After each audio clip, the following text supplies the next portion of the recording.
Satnam, and welcome back to the channel. My name is Gobind, and this is your channel for grace.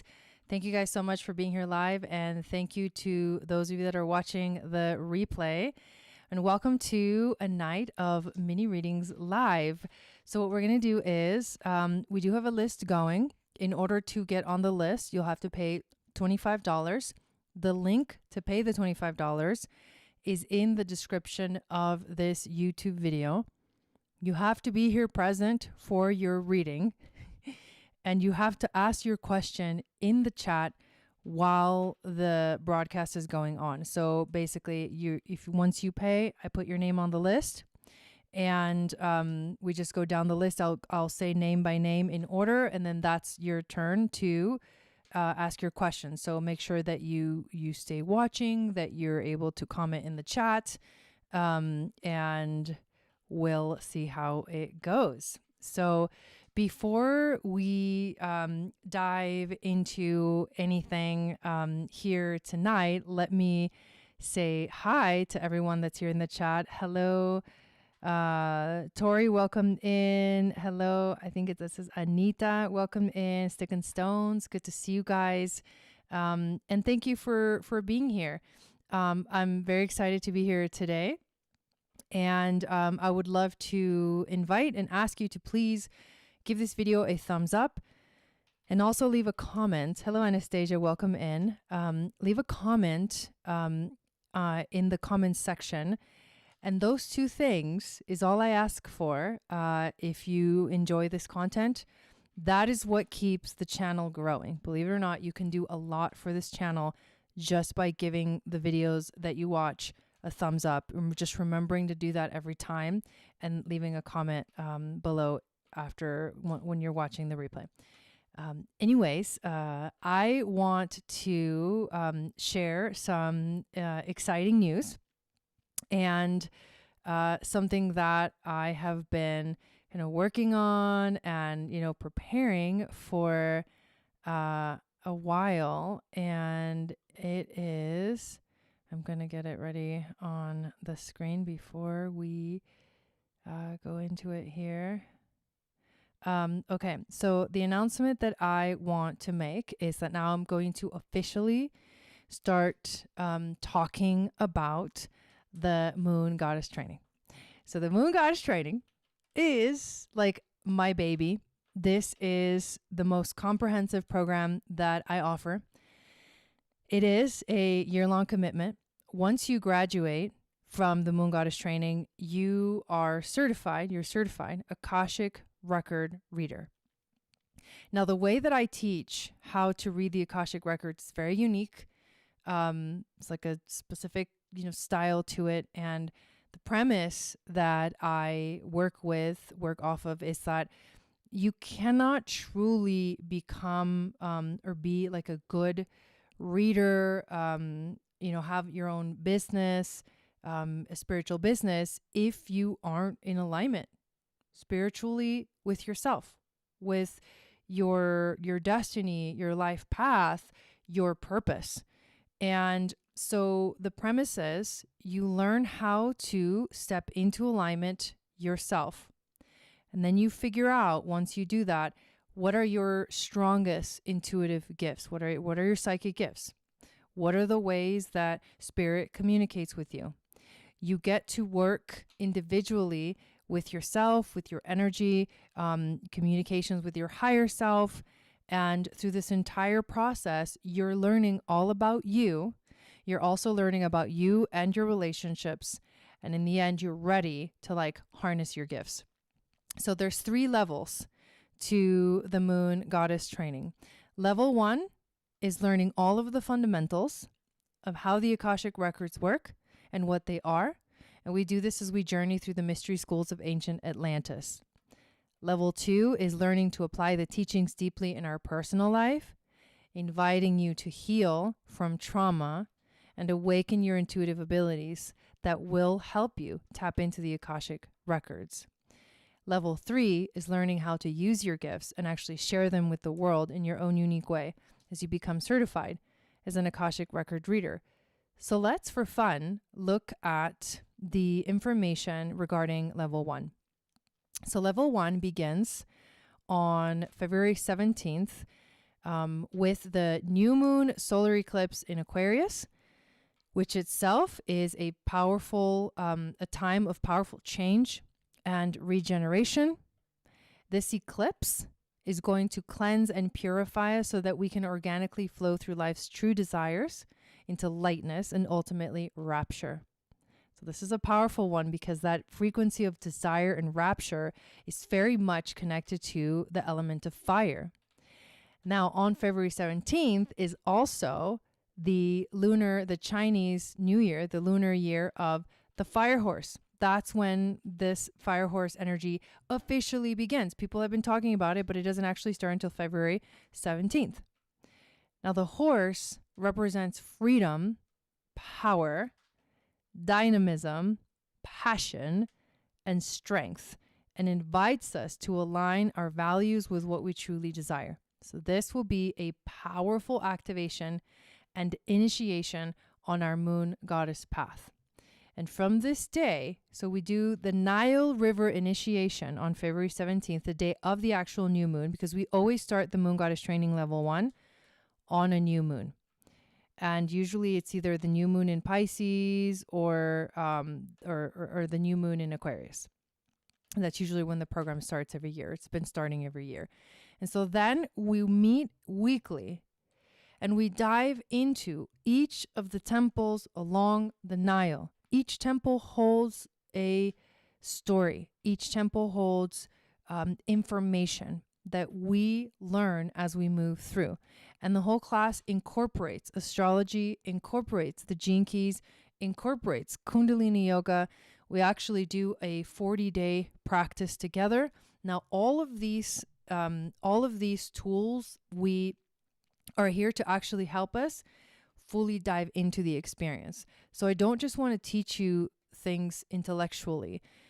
I want you to embody them. And that's a big part of why this program is so powerful and why people, when they graduate from the Moon Goddess training, it's like they feel like a different person. They feel like they're on a new path. This has been going on since 2022, you guys. Like every year we've got people graduating from the Moon Goddess training that are like, wow, there's so much also information that it's hard to like summarize. I have a hard time summarizing all the things that we learn. But the temples along the Nile are space holders for our education.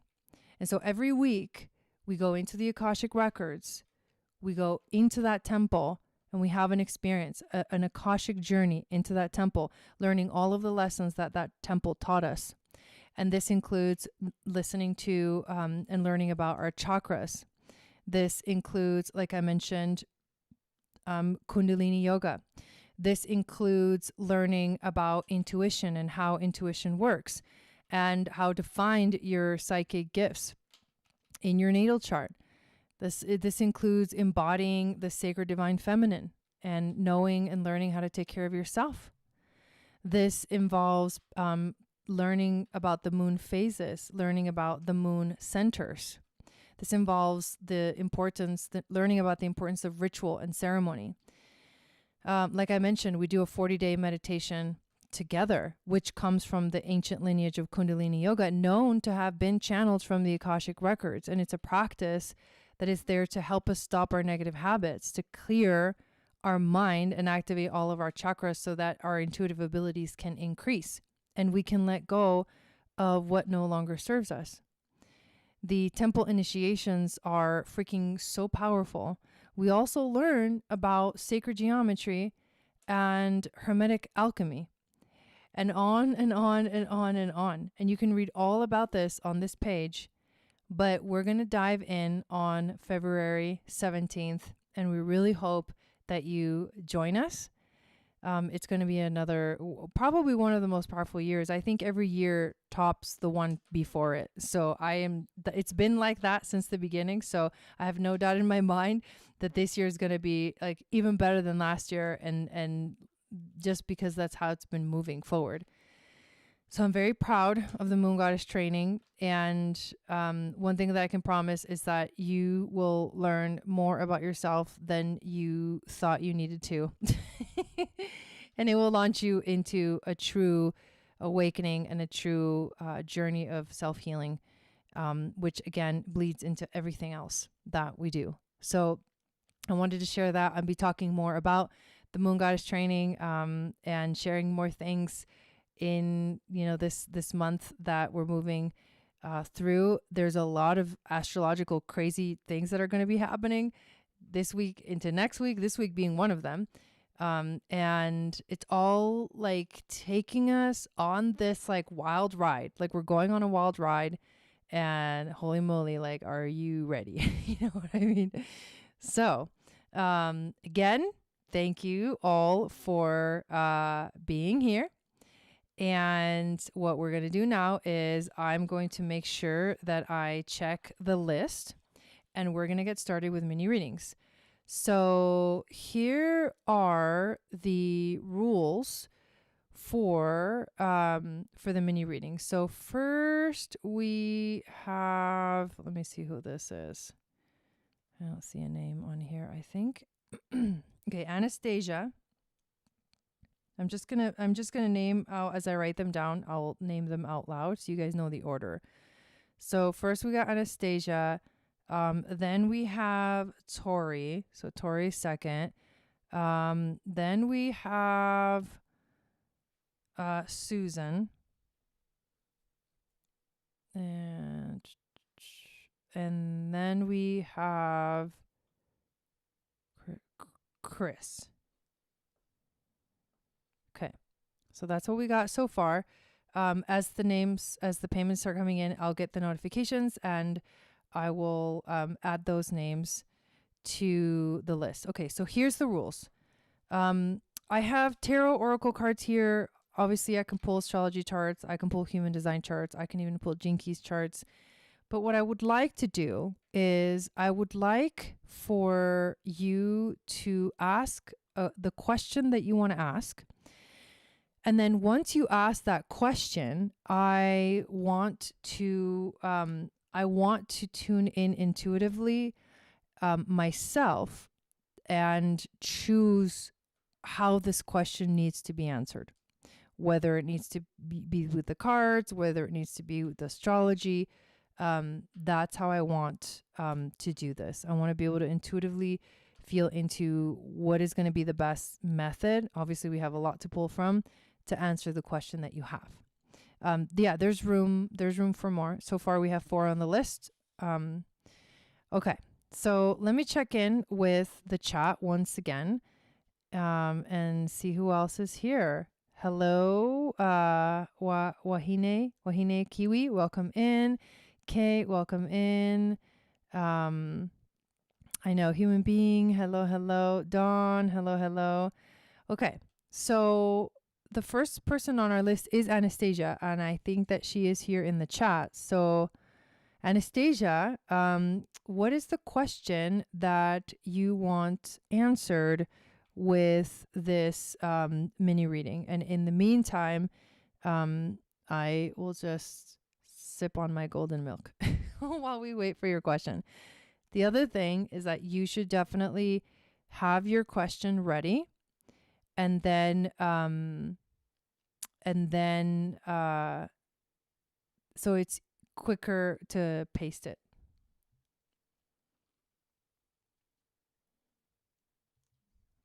And faster for me to actually see it. Man, I wish I could play some like background music because we're like waiting. And I just saw another payment come in, so let me go check that real quick. That was Dawn, so we're going to add Dawn. Okay.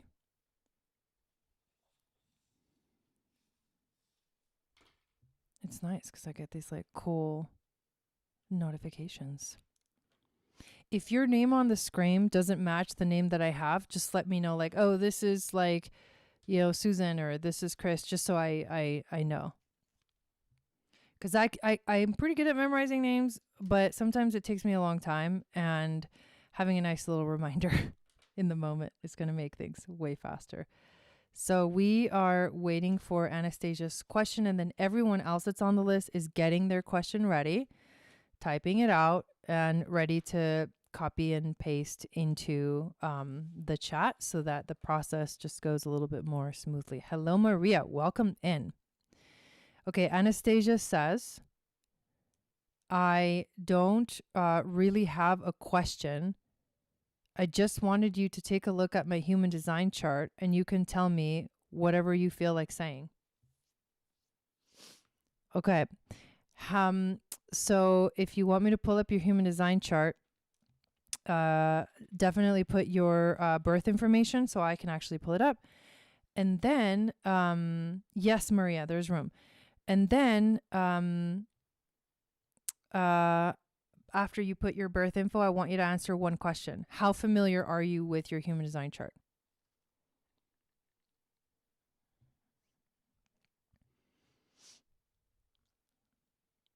Human baby, Bernadine. Okay, got it. Bernadine. I don't have Bernadine on the list. Let me see when I'll check the transactions again. And it's probably I just didn't see it yet.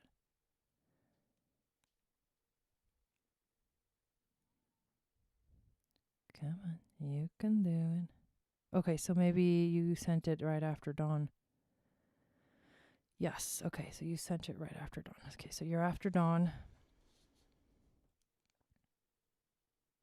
And then another one just came in, so I'm going to check on that. And you know, it'll just go like that. Oh no, that was yours, Bernadine. I just got the notification on my phone. Okay. But you're after dawn. All right. Here we go. Okay, so let me pull up your information here. I'm going to need a way to, let's see if I can open this to a new window. And then I can see that. And I can also see this at the same time. Maybe we move this over here. I don't really know. There's still a lot going on. I just need to be able to look at the chat while I'm also pulling up your chart.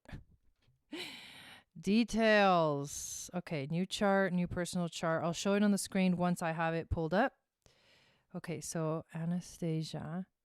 So while I'm pulling up your chart, I want you to answer the question of how familiar are you with your chart? Like, are you a pro? Do you like know a lot about it? Okay, March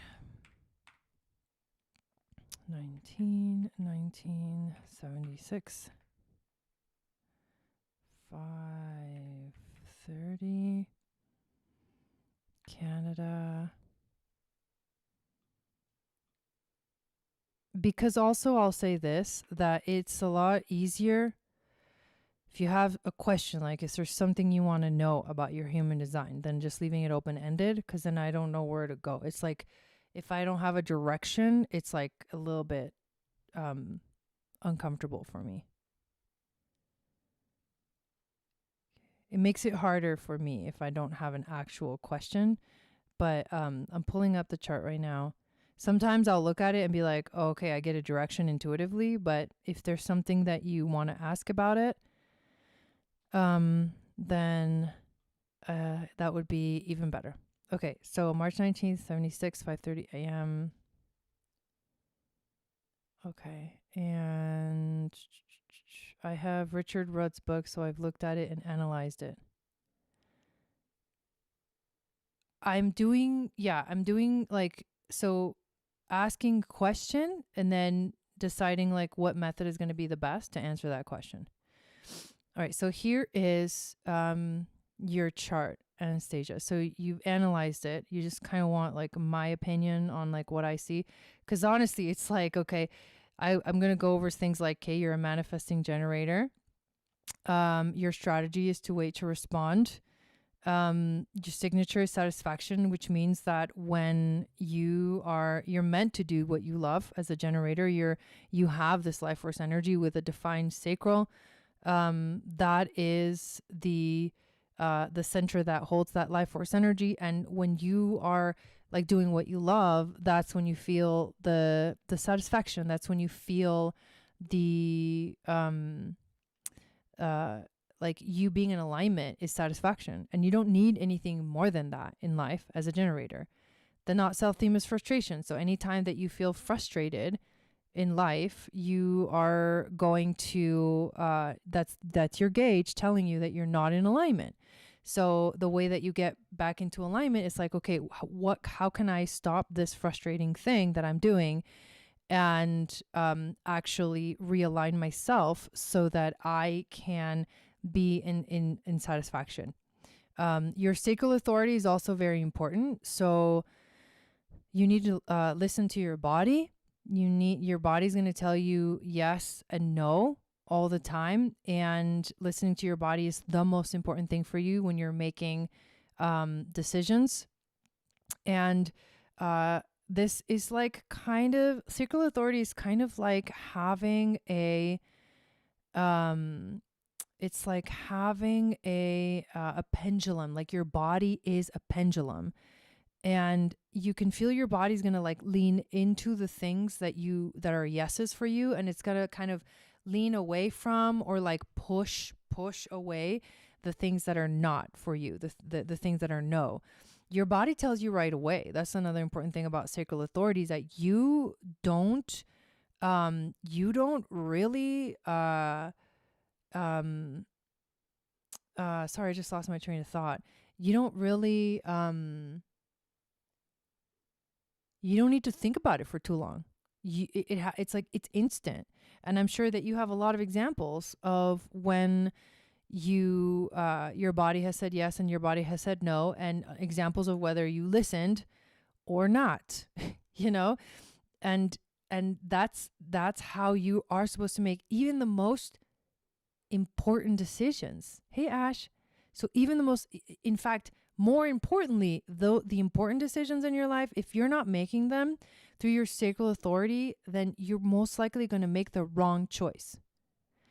And that is the hardest thing about human design, is like, if you're not following your strategy and your authority, then you're going to get veered off track, way off track, to a point where like you're going to be saturated with like unalignment. Just invented a new word. You're going to be completely saturated being out of alignment, and then it's like you're going to wonder like, holy shit, how did I get this far off?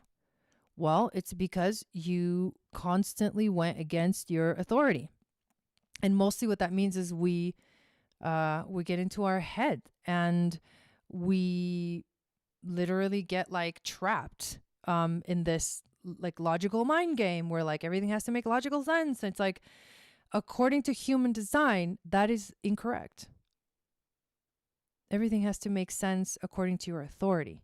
So that I would say that is the most important thing for you. The one thing that's interesting specifically visually about your chart is that you have triple split definition, which means that like you have ajna connected to throat, connected to ego. You have G center connected to sacral, and you have root connected to spleen, but those sections are not connected to each other. So you have these three aspects of yourself that are like essentially, they're not communicating with each other. So it's like there's three pieces of you that are very important, but because they're not able to communicate with each other, they have a hard time. No, the colors don't mean anything. It's just colored in or white. But so that it means that you can feel confused because you're like, my heart wants this, but I'm feeling this other thing. And so I don't know, it makes it a little bit challenging to have the more split definition that you have, the more challenging it is for you to like find cohesiveness between the different, parts of yourself. It's almost like split personality, but not really, right? Like that's an exaggeration, but it's kind of like that. The other thing visually that is really important is that you do have a lot of defined centers. And that means that you are going to have more of like a solid experience of your sense of self. You have a consistent sense of thinking. You have a consistent sense of expressing yourself. You have drive and motivation. You have a defined ego center. So your you have the power to like commit to things where some people don't. And like you, if you want to commit, you can. You have defined G center, and in fact, your incarnation cross is the right angle cross of the vessel of love, which is a really beautiful one, but it has a lot to do with self-love, the self, like knowing yourself and following your own like intuitive like direction. Like no one else knows you better than you do, and you should follow that always. And you have consistent like intuition, but this channel would be a really important one, 2838, the channel of struggle. You are meant to like move through life through struggle. Like not, that would be the shadow. So the gift would be perseverance. So you're meant to like fight the good fight. Like there's something about fighting for what matters to you that is really important. It's healthy for you. It keeps you healthy to have something to fight for, but it's got to be in alignment. It can't be like if you're fighting the wrong battles, not in alignment. That's not going to give you meaning in life. So I would say I love that channel. It's one of my favorites. The 38th Jinki is my pearl in my pearl sequence. So I love it. It's a really kind of like a go-getter energy, in my opinion. And that is what kind of stands out to me. So, all right. Thank you for your question. And so next we're going to go to Tori. So Tori, go ahead and put up your question. And I'm going to just double check the list again to make sure that everybody that is supposed to be on the list is on the list. So the last person that got on the list is Bernadine. So we've got Tori, Susan, Chris, Dawn, and then Bernadine. So right now we are diving into Tori. Okay. So question is, do my angels and spirit guides have any messages for me for this new beautiful year of the flaming horse? The flaming horse. Okay.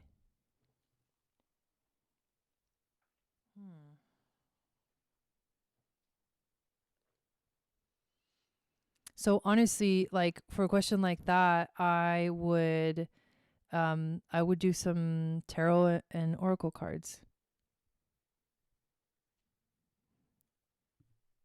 Yeah, this question I think would be good with the tarot cards. So let's do that. Let's do some tarot cards. You know what? Also, you're welcome, Anastasia.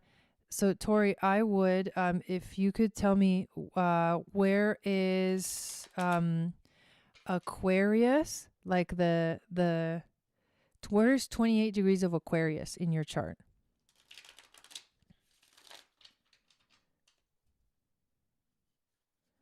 And I'll shuffle these cards.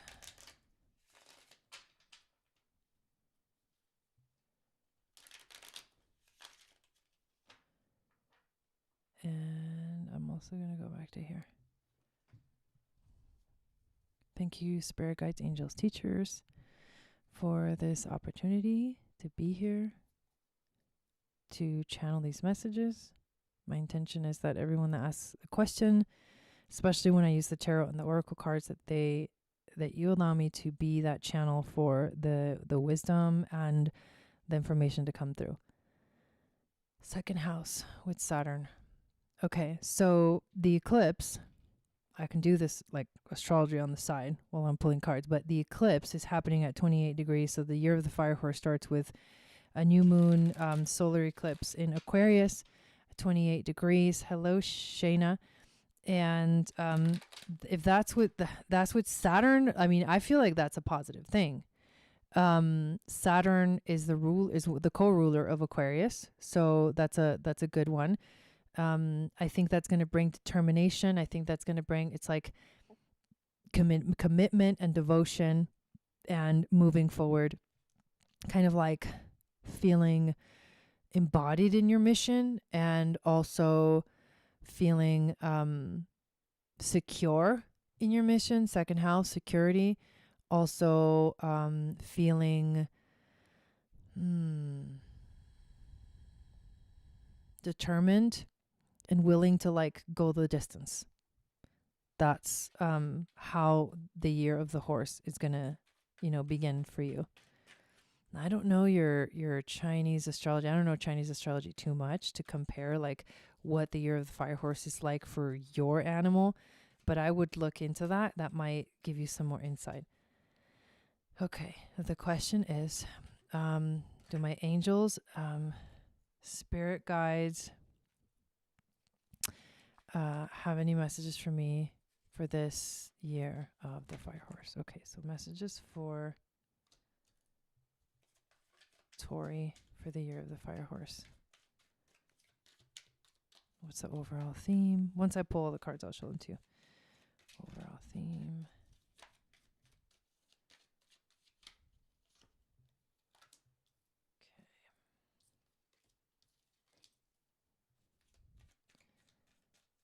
Wisdom from the ancestors and animal spirit.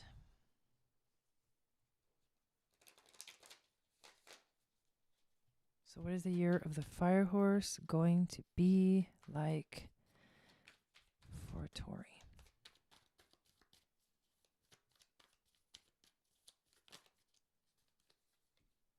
What the fuck, dude? Are you kidding me right now? Oh, that was epic. Those are the epic moments we look for. All right, so here we go. First card we get for you is the Three of Pentacles. So this is so there's two messages. Like the cards represent specific things, and then there's gonna be some more information that comes through, like layered on top of what the cards represent. So this card is known as the card of in this spread, it's where you're at right now.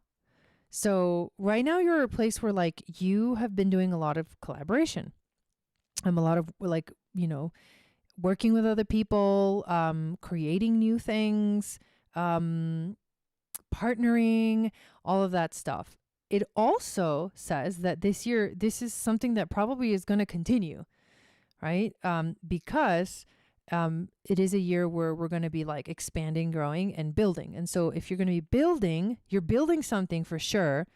It has to be in collaboration with other people. So working with others is going to be better than working by yourself. The challenge for this year is like, where are you going to find the time to rest?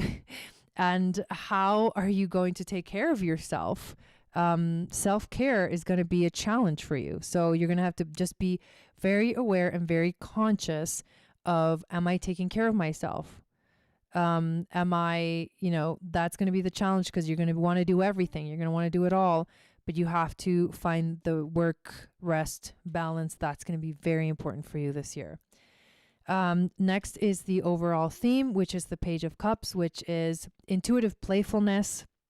This is essentially inviting you to like keep that curiosity alive, to trust your intuition, to remember to play as much as you work, to have fun with it, and to let your imagination really kind of run wild. Like let that part of you just be the strongest thing for you. That is going to be the overall theme for you. It's like you're learning, you're going even deeper into your intuitive knowing, and possibly your intuitive and your psychic gifts.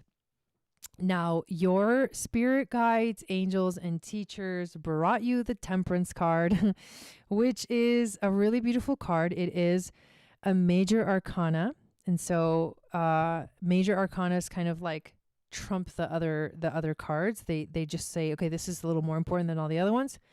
So Temperance it's the process of growing.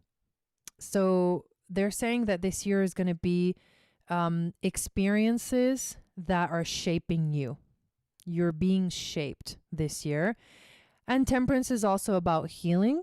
But essentially everything that is happening is it's guiding you towards, it's like the alchemical process where you're like molding yourself. Like you could be like, oh, I made a mistake and then I pick myself back up and try again. But you're being shaped this year. It's not even shaped, it's refined. You're being refined this year. Damn, this is a fucking powerful reading, yo. Okay. And then, of course, for the animal spirit, you literally got the horse. And so this is about momentum, freedom, expansive energy, and force. The horse represents the most powerful form of earth energy within the deck. It provides us with momentum, so reliable, so supportive that you can ride on its back toward any goal, no matter how difficult the terrain. And that's what I'm getting with Saturn and new moon in your chart. No matter how difficult the terrain, a horse personality is fully awakened, fully alive, and cannot be defeated. The horse's freedom becomes available to us when we hone and collect our energy through daily practice, daily practice. So you're going to have to make sure you hold a daily practice. That might be the work-rest balance of this card, is a daily practice that is self-care in nature. The horse's freedom becomes available to us when we hone and collect our energy through daily practice. Physical stamina, exercise, and mental focus, meditation are the secret weapons behind the horse's legacy. So there you go. That is what your year is going to be like. That's really cool. I'm really excited for you, Tori. So thank you for getting this reading and asking this question. All right. So next we have Susan. So Susan, please post your question in the chat now. I know there was another sign up, so I'm going to check that real quick.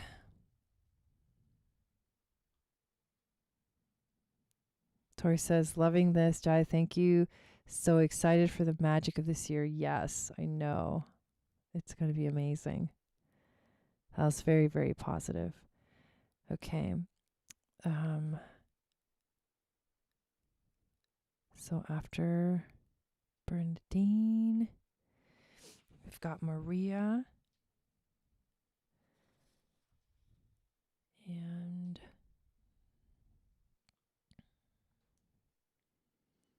so there's two Marias. So the second Maria is Maria Johnson.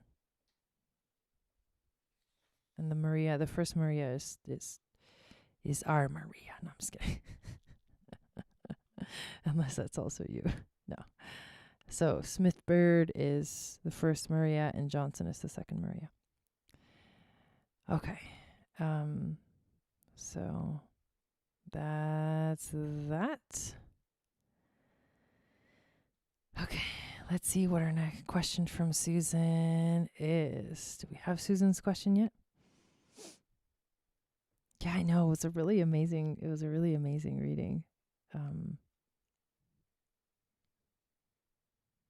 I love that. It's confirmation that it's a big year for collaborations for you. Yes, that's amazing.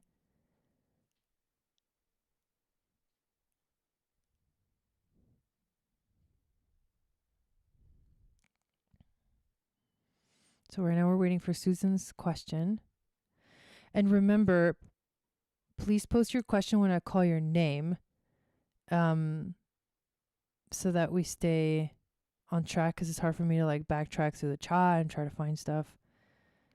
So waiting for Susan's question. Also, please make sure you're watching in real time. Like, make sure that your little like red dot is all the way across to the right side of the screen, because otherwise you're like, I'm in the future and you're in the past. When you're watching this video. And if I don't hear from you, like if we're like waiting, I'm going to go to the next person, then we're going to come back to you. Okay. So I'll give it a couple more moments to see if Susan puts up her question. And then after that, after Susan, it's Chris.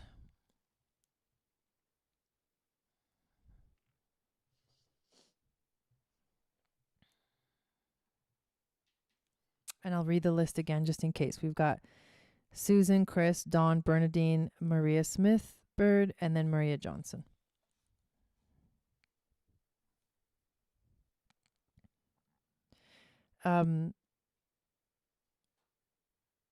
Chris, do you have your question ready?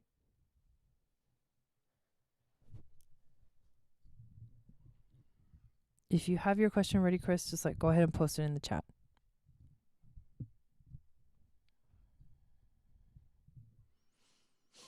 And then we'll come back to Susan, so I'm not sure what's going on there. And I know this happens, so it's like we just deal with that, and then we come back if we don't hear from you in the chat. I don't see any comments in the chat anyways from Susan in the last like few comments.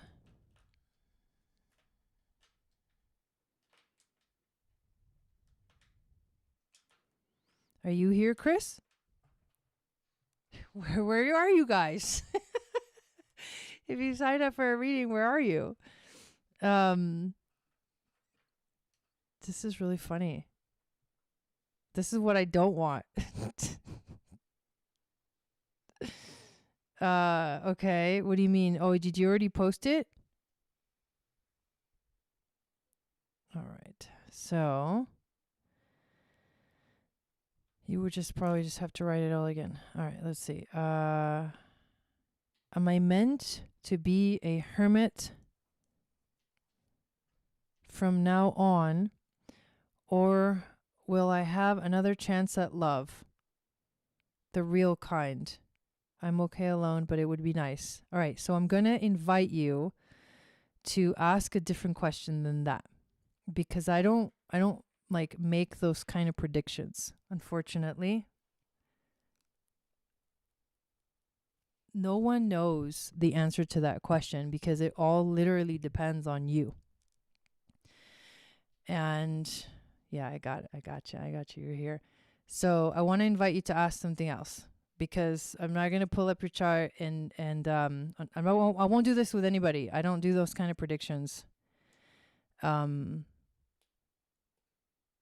Every decision that you make affects the future. Every decision that you've made in the past affects your present, and you should be asking something more personal about yourself than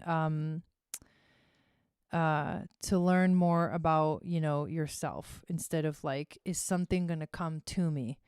Because I don't know the answer to that. Nobody knows the answer to that. Like, that's not, it's not helpful to ask those kind of questions. And I'm saying this for everybody, like not just for you, like I'm saying this for everybody, like, because we all do this. And I want to encourage you guys to focus on, like, to turn that mirror and look into yourself instead of looking for the answer outside of yourself.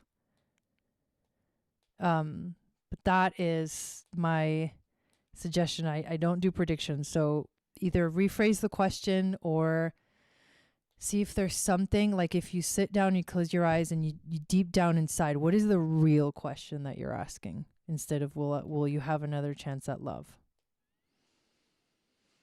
Because the answer to that is you don't need a psychic to answer that, is you'll have another chance at love if you allow love in. And is the love that you're looking for, like, how do you know it's not self-love that you need? You know what I mean? I feel bad because I don't want to like trigger you or like put you on the spot, but this is something that I'm very strong about, this type of question. I can't do it. I just can't do it.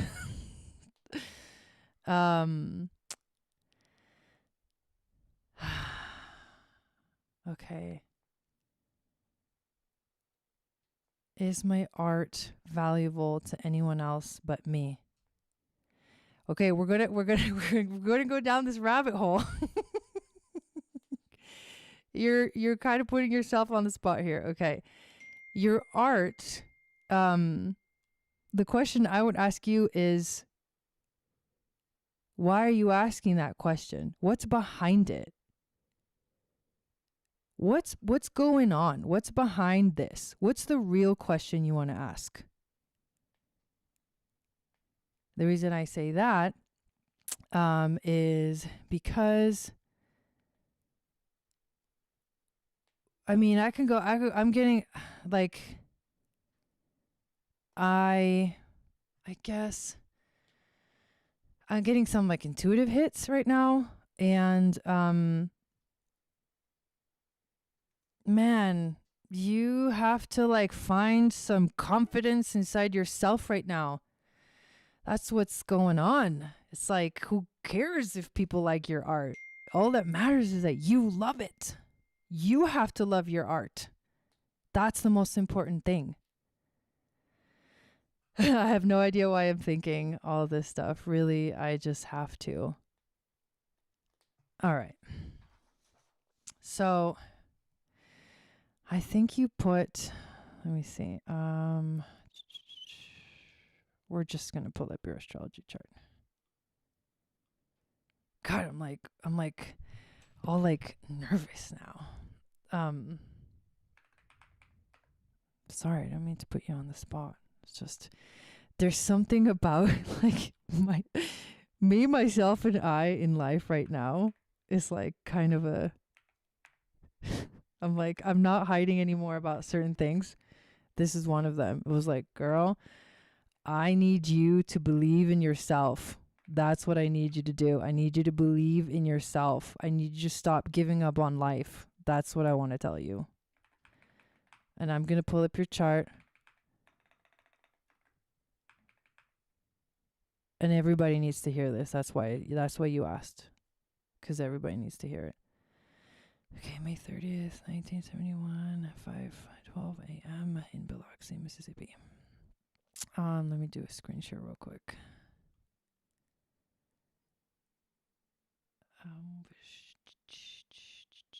Okay.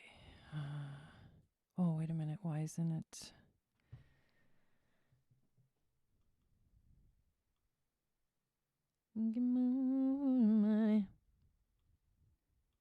I've never been like this before. I swear to God. Normally I'd answer the question, but I'm like, no.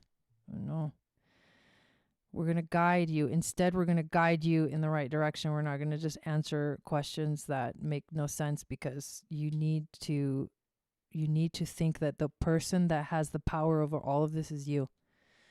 So I want to look at your chart, and I want to see like what jumps out at me from your chart. It feels good to make it. I guess I'm just confused about what to do next. What is this light that I'm supposed to be? These energies got me all over the place and no focus. See, that's a good question.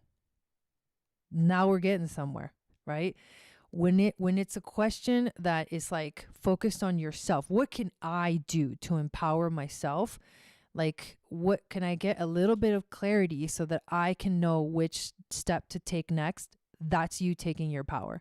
That's you acknowledging that you have power over this, But when we're asking questions about like, is that going to come? What do other people think about me? It's like, who cares? What matters is you, yourself, and your strength. Okay. So you have Gemini sun. Your moon is in Leo. What the fuck? This is crazy. So I have Gemini sun and moon in Leo. I know what that feels like. I think that this combination is like really fun. It's actually really fun. What's interesting about your Leo moon is that it is conjunct your south node. And that can bring in some, like, if we're talking about south node represents karma and past lives, and wherever we find like the issues in our life, what you're going to experience, what you're going to feel is that because the moon represents the mother, more than likely there's a mother wound, and there's something about your past and your connection to mother or nurturing. It could be nurturing yourself, it could be nurturing others, but just something about mom.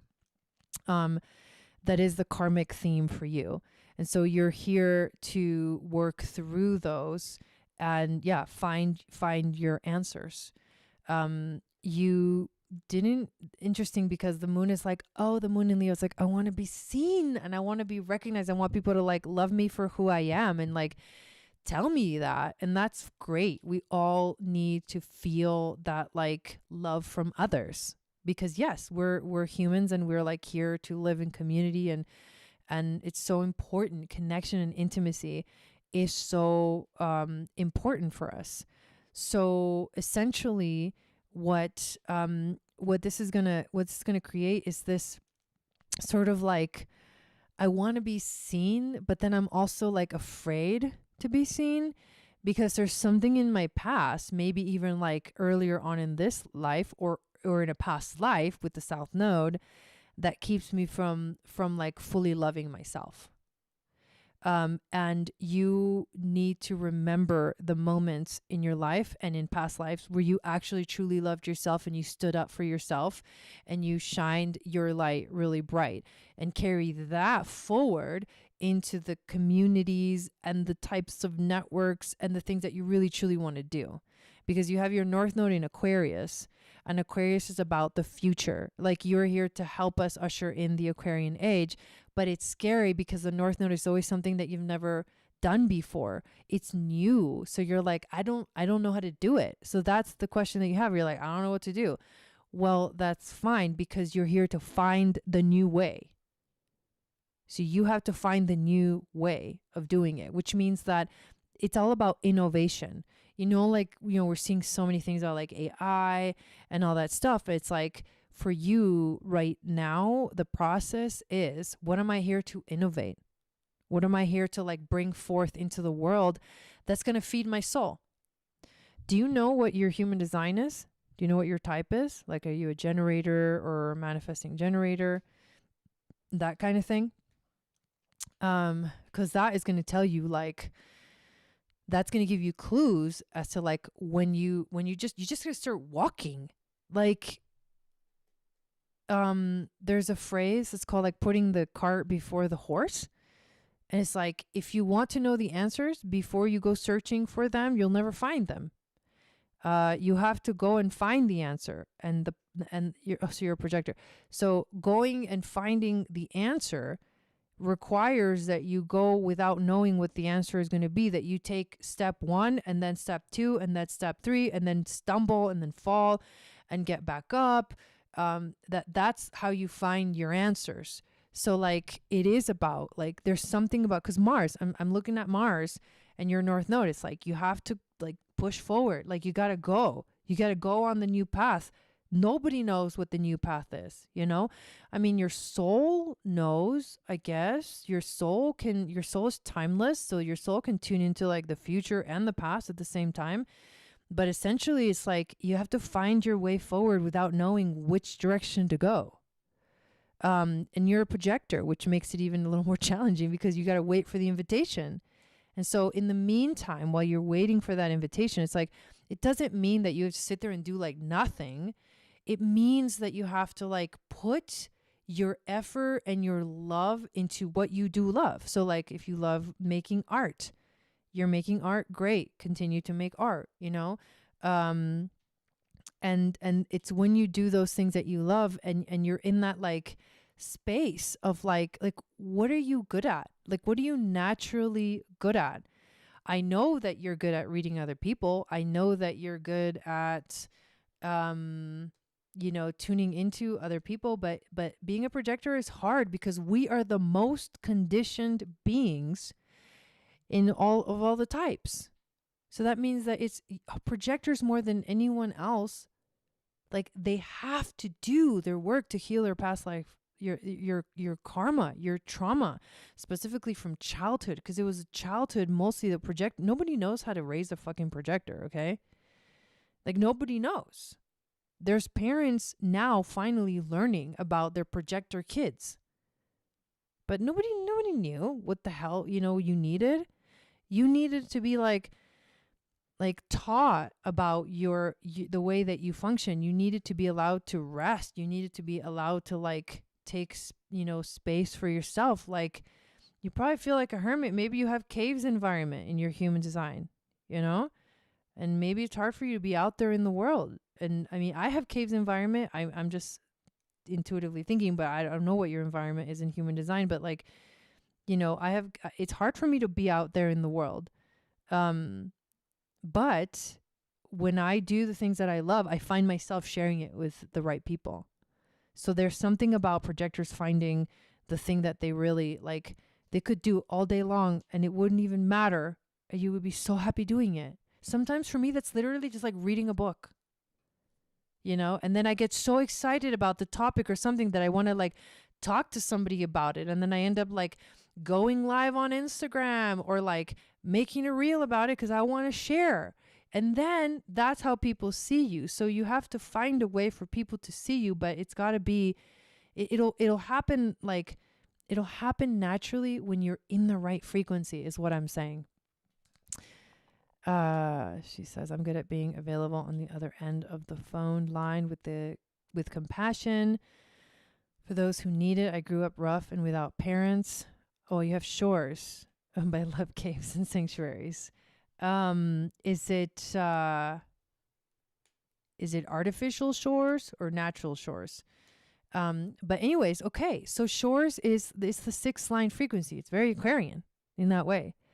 So you're here to do something that no one's ever done before. And maybe it's like, maybe you're supposed to teach something, because the 9th house is the house of education.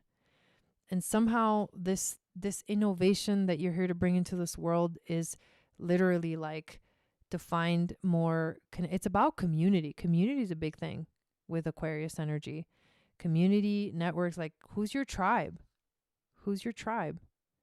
It's a hard one because I mean, projectors, I feel like kind of eventually tend to isolate a little bit. So I get you. I do that too. I isolate too. But you have to trust. You have to take the first step.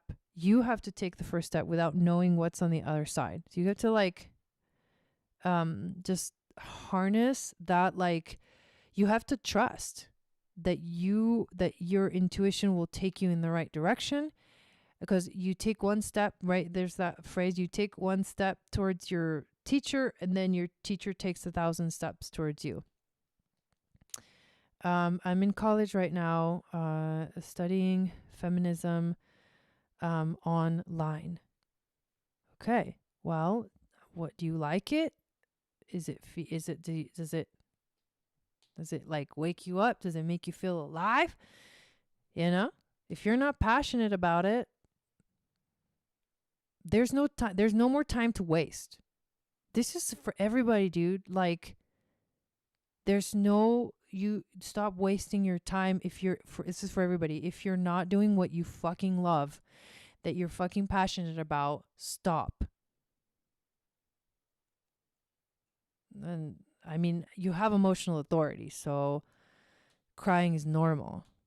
Like, crying is like, okay, you're going through emotional waves. That's normal for you. Doesn't mean there's anything wrong. It just means you're feeling a lot of emotions. Pay attention to how you feel. Your emotions tell you like where you're at. They give you information. So hopefully that gave you some kind of direction, but you got to ask yourself the tough questions. Is what I'm doing truly what I want to do? Do I really want to do this? If I wasn't doing this, if I don't want to do this and I wasn't doing this, then what else would I be doing? Learning so many truths. I'm just not sure where this is all taking me, just following the intuition. Okay.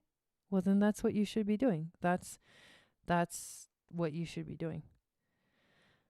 Okay.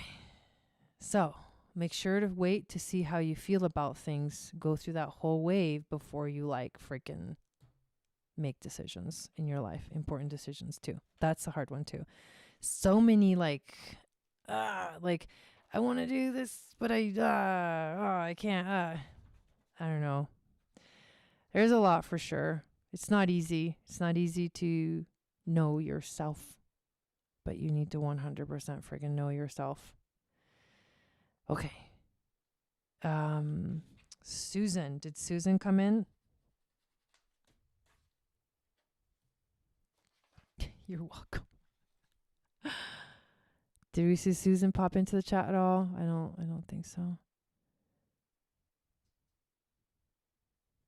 Will you pop your head in, Susan, so I know that you're here?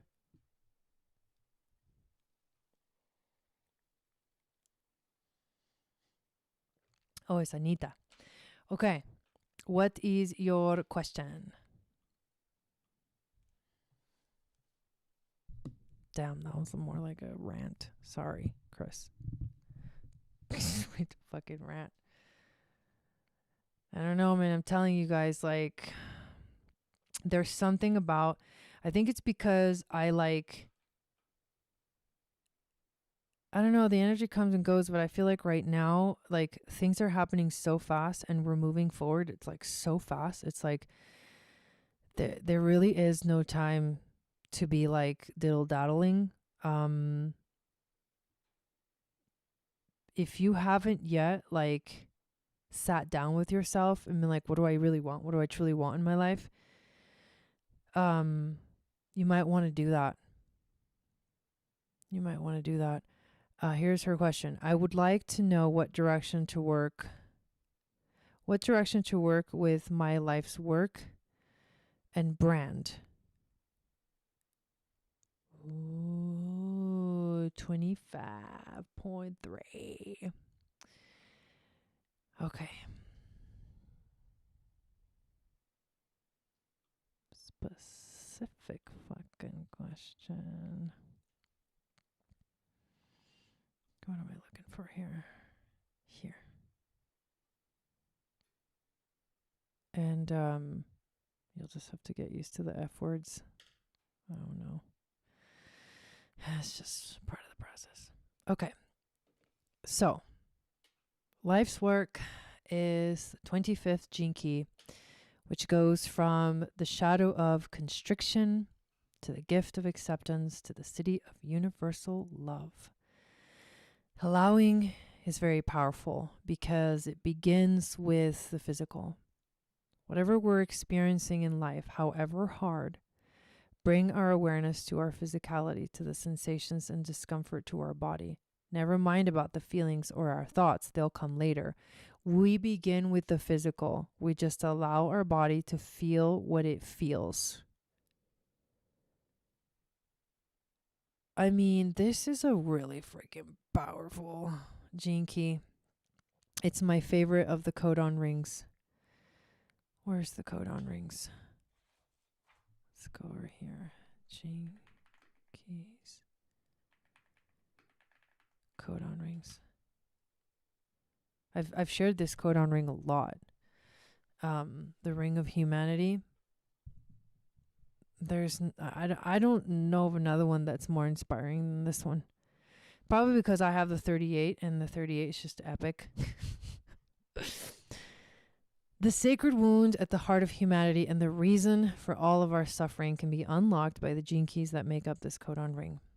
It's one of the most complex codon groups. Each of the 6 gene keys in this group represents an archetypal aspect of the human story, together encapsulating all the mythic elements of what it means to be a human being. Wounded from the outset, the 25, which is the one you're asking about. You must do battle with your shadows, the 38.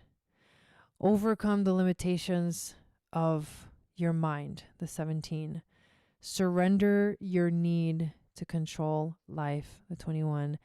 And find your true self, the 10, before you can awaken, the 51.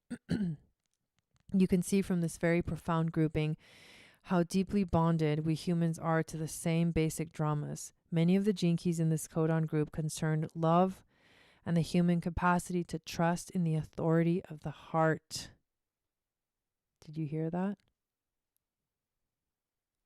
Many of the gene keys in this codon group concern love and the human capacity to trust in the authority of the heart. The very blueprints of our human destiny and the future evolution of humankind lie coiled with this ring, along with the 6 essential human attributes, natural and inherent to our species. The very blueprints of our human destiny and the future evolution of humankind lie coiled with this ring. This is a blueprint. So your life's work is part of the freaking blueprint. Your life's work is to work on the wound, the sacred wound. Yeah. Part of your life's work is to learn to trust in the authority of the heart. This gate is in the G center. And the G center is the center of identity and direction. It's one of the gates in human design. It's called the gate of the spirit of the self. Let's read about it over here.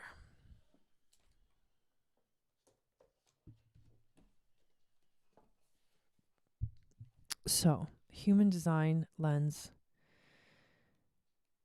25th.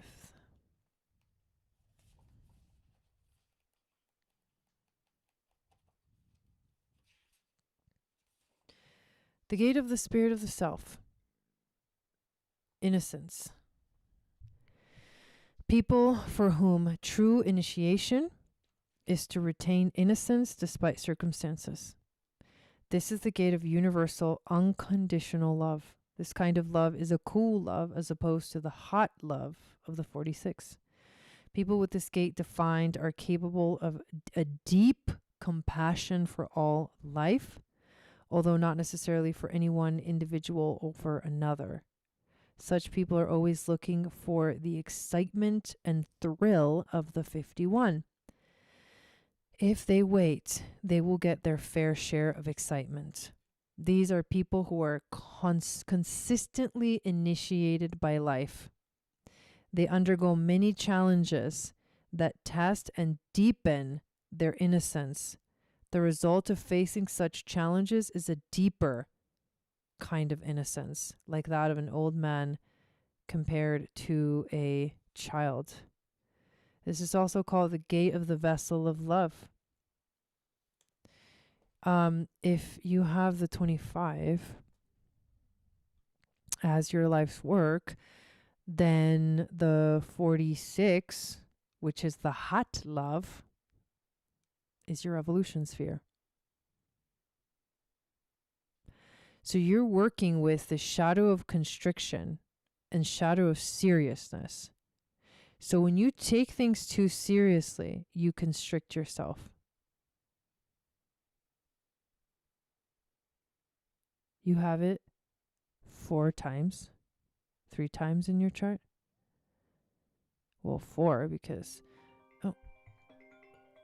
4 because the brand and the life's work is in 2 separate spheres. So you have it 4 times. Have you read this, Jinky? I'm sure you have, but I'm just curious as to like what was the most important takeaway for you when you read this, Jinky? It's almost like, I mean, look at these words: constriction training, accepting love, and the rose and the chalice. Part of your life's work is to accept your life. To accept your life. To love it for what it is. Right? So let's come back to your question. I would like to know what direction to work with my life's work and my brand. Can you be more specific about that? What direction to work with?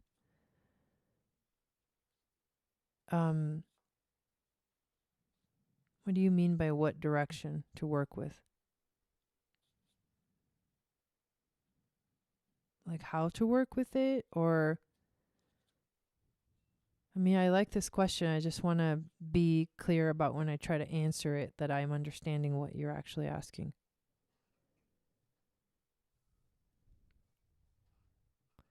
This is a beautiful freaking Jinky, because this also means that if it's Aries, then this would be Libra. And then the other two would have to be Cancer and Capricorn. Pretty sure. How to share love with others?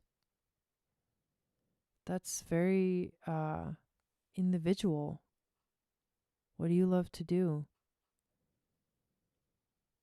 How has this shadow of constriction showed up in your life? Where has it showed up in your life? How have you worked through that constriction to find acceptance within yourself? What was the process of finding acceptance for you? What did that look like for you? When you were in constriction, what did your life feel like? What was going on in your life? When you were in acceptance, what did life feel like? What was going on in your life? How to help people see the love in themselves. There's like infinite ways of doing that. There's infinite ways of doing that. There's no one right way to do it. So the reason why I'm asking you to like kind of self-reflect on your own life is because that's where the answers lie. It's about what was your experience. You can't teach from something that you haven't had an experience about, right? So sit down and ask yourself, how have I healed this within myself, this shadow of constriction? How have I worked through this myself? This is like the sacred wound of like all of humanity, right? That we don't love ourselves. How did you learn to love yourself? Or have you learned to love yourself yet? And I mean, I feel like we're all learning. We're always learning. We're always going to continue learning. But there's certain that you've had to have come to a certain point on your path where you're at right now, where you are, you can kind of look back and be like, wow, that time in my life I was really constricted, and now I'm a little bit more relaxed. I'm more self-love than I ever have before. And that makes me like love everyone. But what did you have to do to get to that place? You know? So it just seemed to break one day. What caused the breaking point? You know, what was the breakthrough that you had to get to that place? There's like infinite ways of teaching how to do this. Like for example, I don't have this Jinky as my brand or my life's work, but I do have I do teach people like how to learn about themselves in their charts, like in astrology and human design and Jinkies, by going through the process of learning what those things in their charts mean. And so when they learn how to do that by nature, by like cause and effect, they start to take care of themselves a little bit more. Like the first step is like, well, do you have is there boundaries? Maybe you have to teach people healthy boundaries. Maybe you created a healthy boundary in your life. Maybe that boundary was like with yourself, you know? Look back at your own experiences. This is your homework. And ask yourself, how did I get there? Right? How did I do it? Because you have to teach from your own experience. Also ask yourself, what are you really passionate about? Like what really lights you up? This is a question that I'm asking everybody. Everybody needs to ask themselves this now more than ever. Hey, Mama O. What is, I know, right? This is one of yours. What is that key for you? What was the key for you that took you there? Was it like, yeah, suddenly you came to there was a breakthrough, but leading up to that breakthrough, what were you doing? Were you questioning yourself? Were you trying to figure out like what's going on in my life? Were you depressed? Like what was like the process? And then when you ask yourself these questions, what you're essentially doing is you can think of, you can try to translate that into what am I already like good at here, and what kind of modality would like best share this message? How can I best share this message? Right? But without knowing like what you truly love and what you do, to find that love, it's hard to say, oh, you should be a therapist, or, you should do this or you should do that. The answer is always going to come from within. But the way to get to the answer is to ask yourself those questions. How can this, if this is your brand, and you're teaching people this, right? So you understand the sphere, you understand the Jinki, you read it, you studied it. So you have that step taken care of. The next step is to ask yourself, what would be my most natural way of showing someone that they can love themselves too. I feel like I am a jack of all trades and put love into whatever I do. See, the brand talks about marketing, right? So like your vocation, which one's your vocation? So your vocation is the one that like is more of like, okay, what are you like really good at? What the line, so you said line 3. I think line 3 is humor. So I think it's humor in the brand. So essentially it's like playfulness, humor. Like you have to put all the pieces together. Also look at your vocation and what's the line of your vocation, because that one is also going to give you, are you here to like produce something original? Are you here to like, the whole pearl sequence will help you answer this question. And then what's the right environment in the culture sphere? That's also going to be really important. What's the line there? Are you meant to work with like you're by yourself or with people? So that will tell the story that will eventually like unfold what is the actual thing that I'm here to like offer. But yeah, so there's tons of ways, Maybe you're supposed to write poetry about love. I don't know, Okay, good. All right, I'm glad we got your question answered. Okay, Dawn. It's Dawn's turn. And let me check if anyone else, while we wait for Dawn's question, if anyone else got on the list. Thank you guys for being here. And I hope you're enjoying it. Are you guys having fun? I haven't done mini readings in a long time. Okay, so we had Bernadine, and then we had Maria, and then after that we have Tracy. So Dawn is next. All right. Let me put these books away.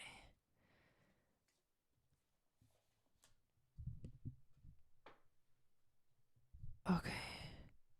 A mini solar return or transit chart. I'm trusting the process. Feel good, not knowing just yet. Just want to see what energies are in the ethers for me. What is Mama O? It's about falling in love with self in life. For me, it was true authenticity. Love that. What is illuminated as abundance or struggle? As if I am the river, water, as I flow, what energies be pushing me forward, getting in my way, or carrying me along, etc. Okay, let me pull up your chart.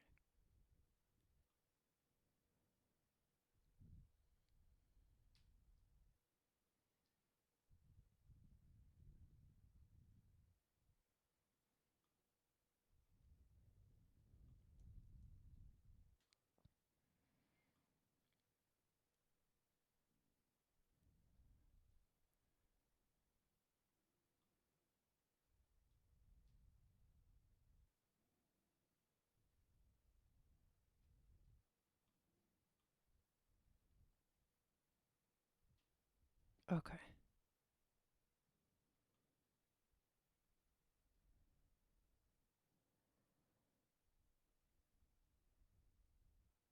All right, hang on. Let me share this on the screen.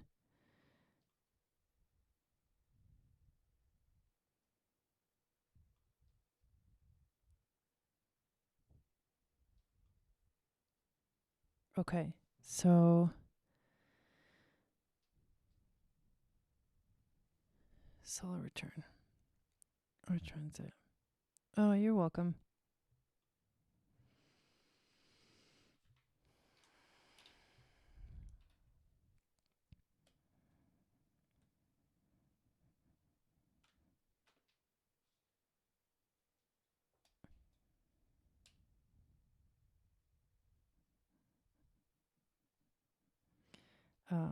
One more second.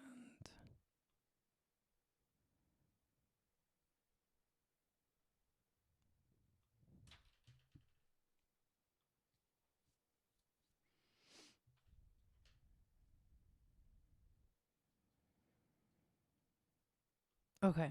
So let's just look at the solar return chart. Okay.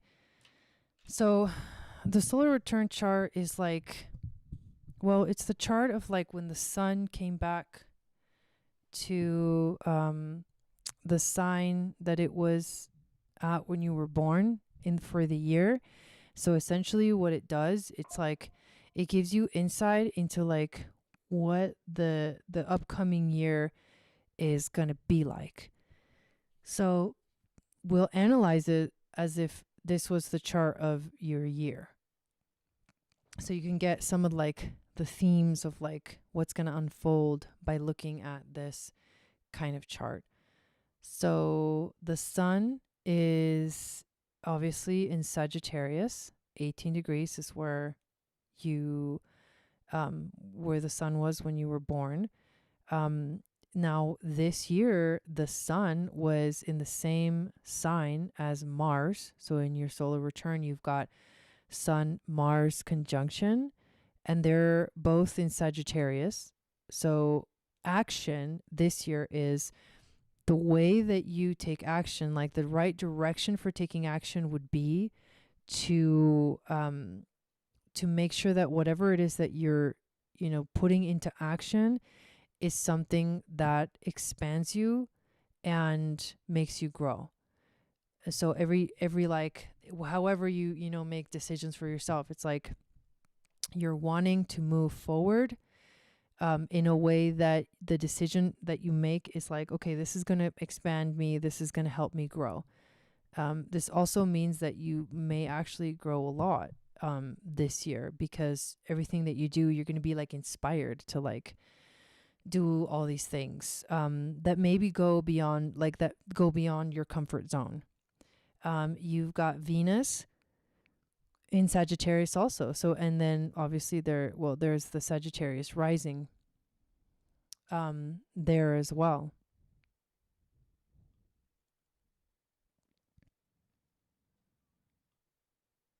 Yeah, so in your solar return you have Sagittarius rising, which means, so this is so interesting, because knowing you and like what you've been kind of trying to manifest, this whole thing about traveling, and like that's what Sagittarius represents. It's like travel.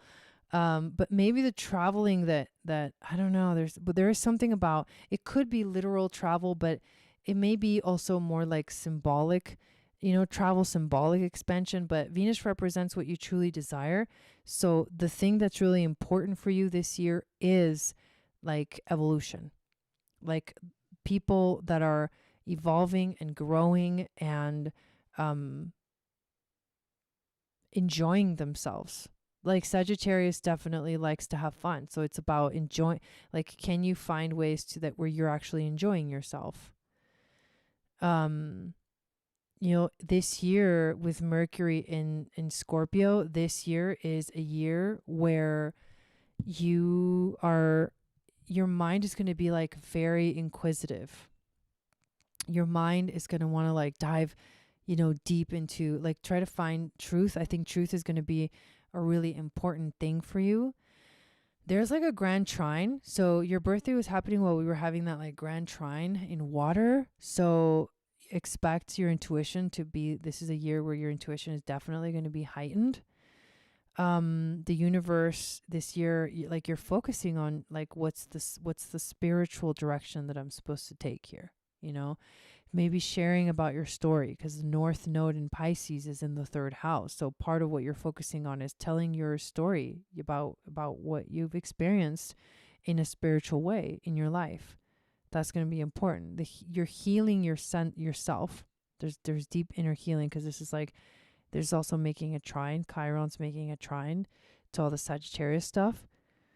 So there's a call to healing this year, your sense of identity, your sense of self. You have an exact opposition with Mercury and Uranus in your solar return chart, which also can mean like unexpected things happening, showing up.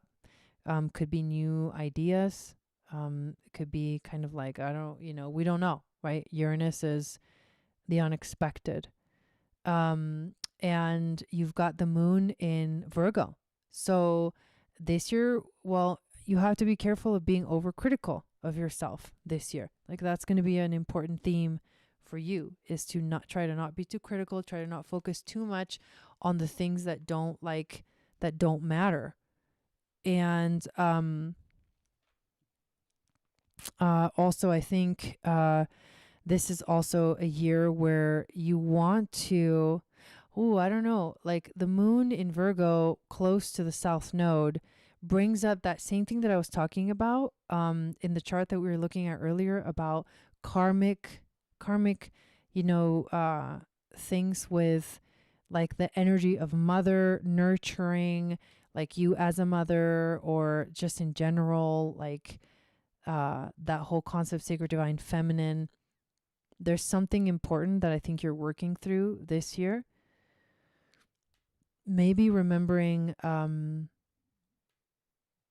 I think you may be reviewing how much you've grown and like evolved. And the other thing is you might actually find yourself like just wanting to organize yourself. I think it's going to be an emotional year too, because there's a lot of things in water in your chart, and the one expansive energy, Jupiter, right? Like Jupiter rules your chart, and the one expansive energy for you is Jupiter in Cancer. So I think more than anything, this is a year where you need to really follow that emotional authority and try to get very clear about, when do I feel the yes and when do I feel the no? Like, what does it feel like in my whole like body, mind, spirit when I'm considering, making decisions. It's also a year where your power is going to come through innovation and trusting your intuition, like I said, but then also going beyond. You need to go beyond. Like, it's so funny because Dawn and I we create this phrase every year of like, okay, what's our phrase this year? Our phrase this year is go max. Like, just go all the way. And I would say this Sagittarius energy for you is definitely like, just go all the way, go max. And you'll feel more in alignment. There's going to be a lot of expansion, a lot of growth for you. Okay, there you go. Okay, now we go to Bernadine. So Bernadine, what is your question? And then after Bernadine, we have Maria, and then Maria Johnson, and then Tracy, and we may cut the list off there.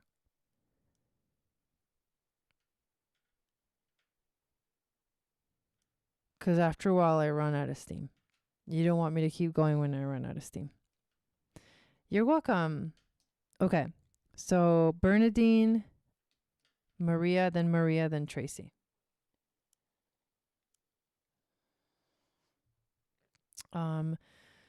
Wait or act. Deep rest versus motion now. Progressed moon. / transit reading, transitions, old stuff, cycling back, endings. Just had third Saturn return. You mean second Saturn return on the 9th? Okay. So the question is, should I be resting or moving?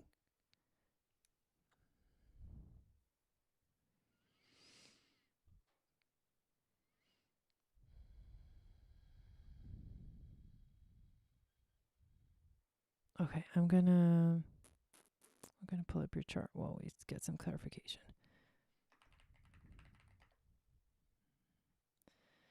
So February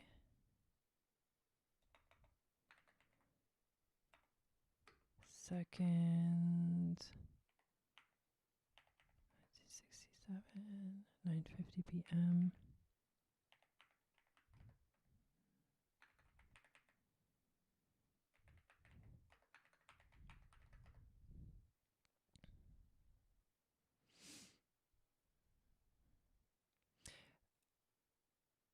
So the first Saturn return happens at 29, 30 years old, and then the second Saturn return happens at 60.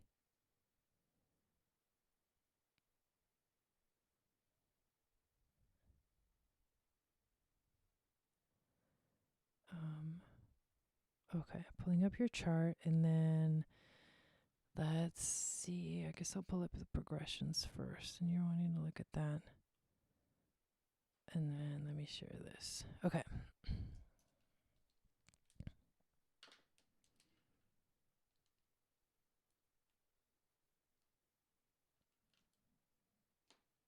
Okay. Let me fix that, Shayna.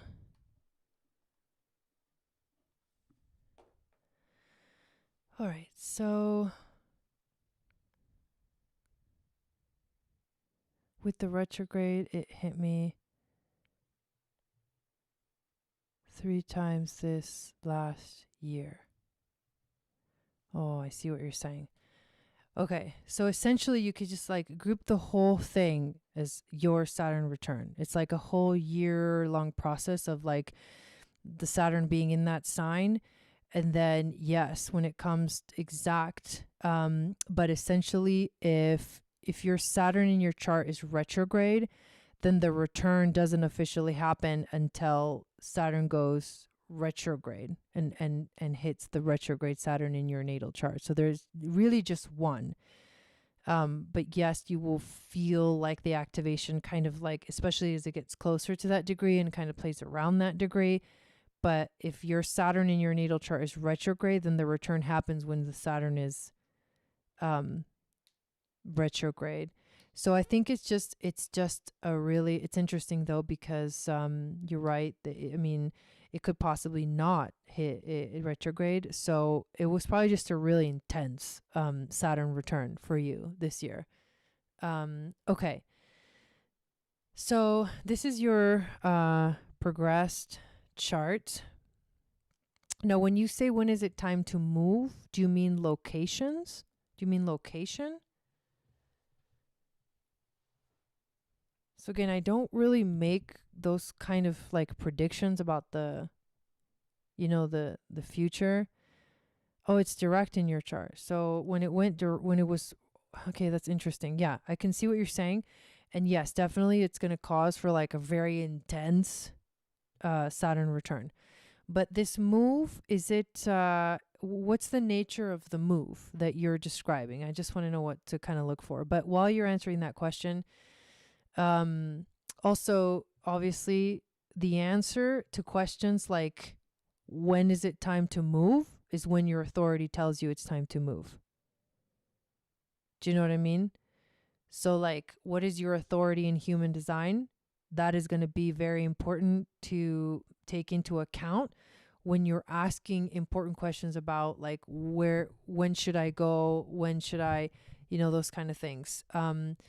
And again, if you're feeling something really deeply within and you're going against that intuitive knowing, for example, like if your whole body is telling you like you need to rest, then you should be resting. You know what I mean? Like those are simple things. We overcomplicate things a lot in general. We all do this. So you feel like you need to rest, but the chart feels like it's moving. Like it's moving you. Sacral authority. Okay. So it's body not knowing. Okay.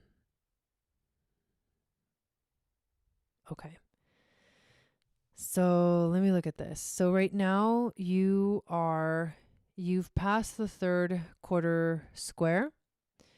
And that means right now the moon is in Capricorn and it's going to move soon to your progressed moon. It's going to move to Aquarius soon. So maybe you're tuning into that. Because when there's a shift in the progressed moon it can feel like something really changes in life. So in March of this year, the moon is going to enter into Aquarius, and then like the whole theme of what you're working on in the background frequency of your life will change. So that's definitely something that's coming up. Moon in Capricorn in the progressed chart is a time in your life where you're working on things that are like career related. There is probably like you're building something. It could be you're really devoted to something. There's something like there's a specific goal that you're working towards. Maybe you find yourself focusing on like, how am I showing up for the world? And so you're working on that for 2.5 years. So when it's about to change, and when it does change, you feel like the energy, the vibrational frequency, the supporting or, playing in the background changes. So it's going to be in Aquarius. So now you're moving into 2.5 years where the theme of the next 2.5 years is about networking and community. And you've been going through a lot of fourth house stuff. Yes, because that moon has been mostly in the fourth house. So I think it can be a time of like unexpected changes as well. With moon in Aquarius, you can feel like you find yourself really finding tribe and like connecting to people and doing a lot of networking where you are sharing your gifts with the world, because the Aquarius is about sharing your gifts with the world. So yeah, I mean, if you feel there's a little bit of like a conundrum, like I think you're feeling the shift, but if your body is telling you that you need to rest, then you need to rest as well. You can experience those kinds of shifts on like at a vibrational frequency. And now, honestly, the moon is not entering Aquarius until March 19th, but you are definitely finishing out this Capricorn transit of the moon in Capricorn for the last 2.5 years. So yeah, it's going to feel exciting. It's going to feel new. It's going to feel different. It's going to feel fresh. I think there's freshness coming in. I do feel that. And then if we look at transits, North Node passing over the 6th house, South Node passing over the 12th. So you've been doing a lot of releasing and letting go of like what no longer serves you on your spiritual path. Maybe your beliefs are changing. Maybe the way you express or experience or practice your spirituality is changing. There's something about, you're focusing more on being more present. So that's actually, you've been doing that for a while. And when the nodes change into Aquarius and Leo, then the energy will change for all of us. But then it's kind of cool because the North Node in Aquarius will eventually cross paths with your progressed moon in Aquarius as well. And then that's going to be fun. That'll happen within the next 2.5 years. And that is going to feel like activating for you. So I think it's like there's a we're not sure what's going to come up, but I feel like something new, something fresh. Yeah.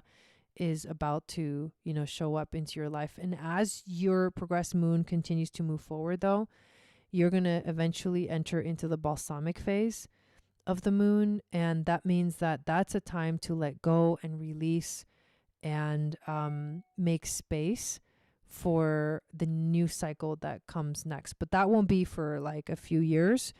So you don't have to think about that too much right now. So focus on where the moon is. So know that March 19 is going to be a shift that's going to be happening for you. Okay, thanks for your question. So now we go to Maria Smithbird. Please put up your question.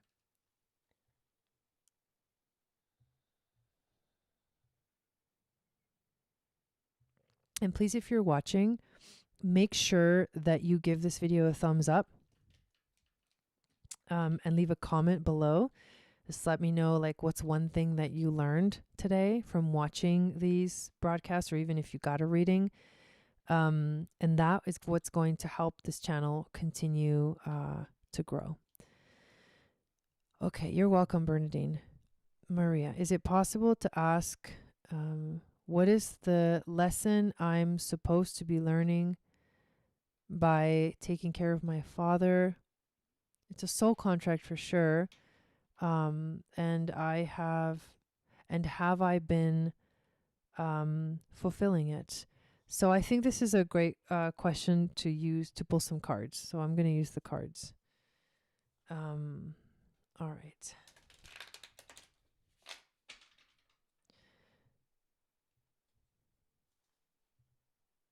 All right. What lesson is Maria supposed to be learning taking care of her father?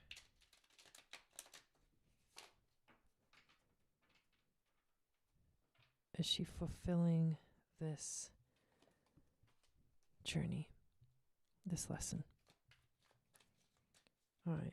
So let's pull some cards.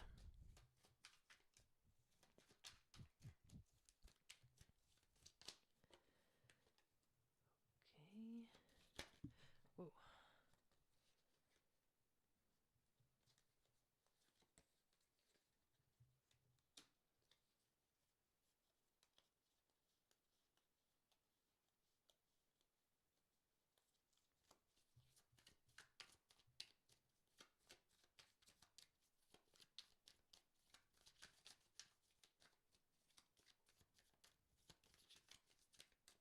What's the overall theme? Or maybe what is the lesson? That would be a good question for this one. Okay, and then wisdom from your ancestors, spirit guides, angels, teachers.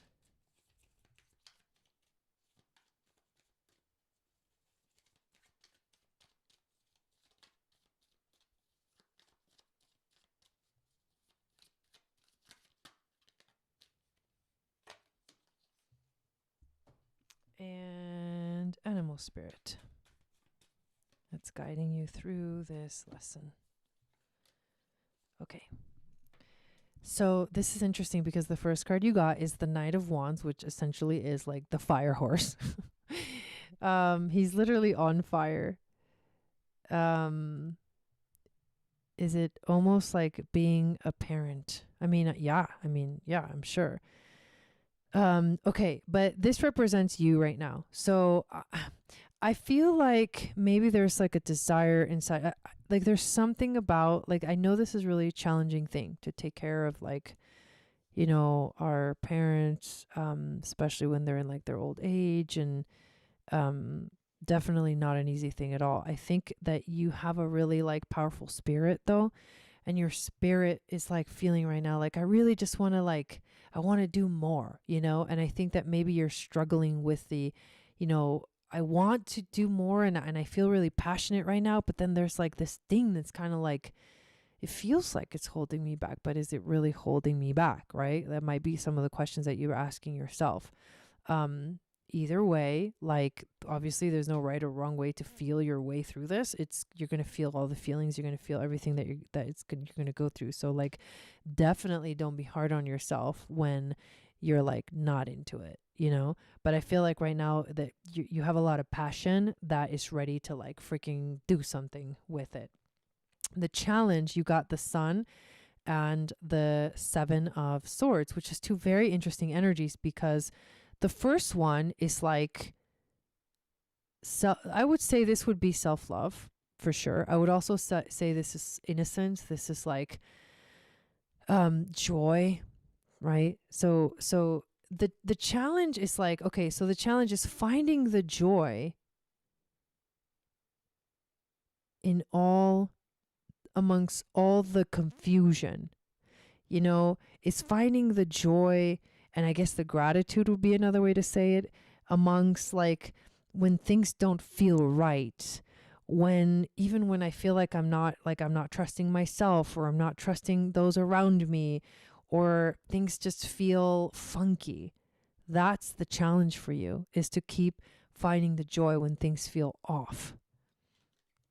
Now, the overall theme, or the actual lesson, is it's the Temperance. So Tori got this one too.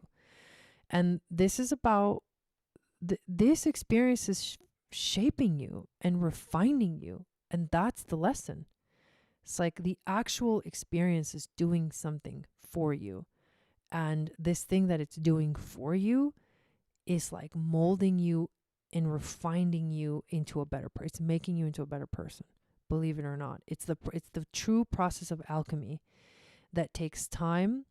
That just, you're constantly reshaping yourself and making yourself better and improving yourself and learning more. That's the process. That's the lesson. So yeah, a lot of patience is needed, because this kind of process is something that like takes time.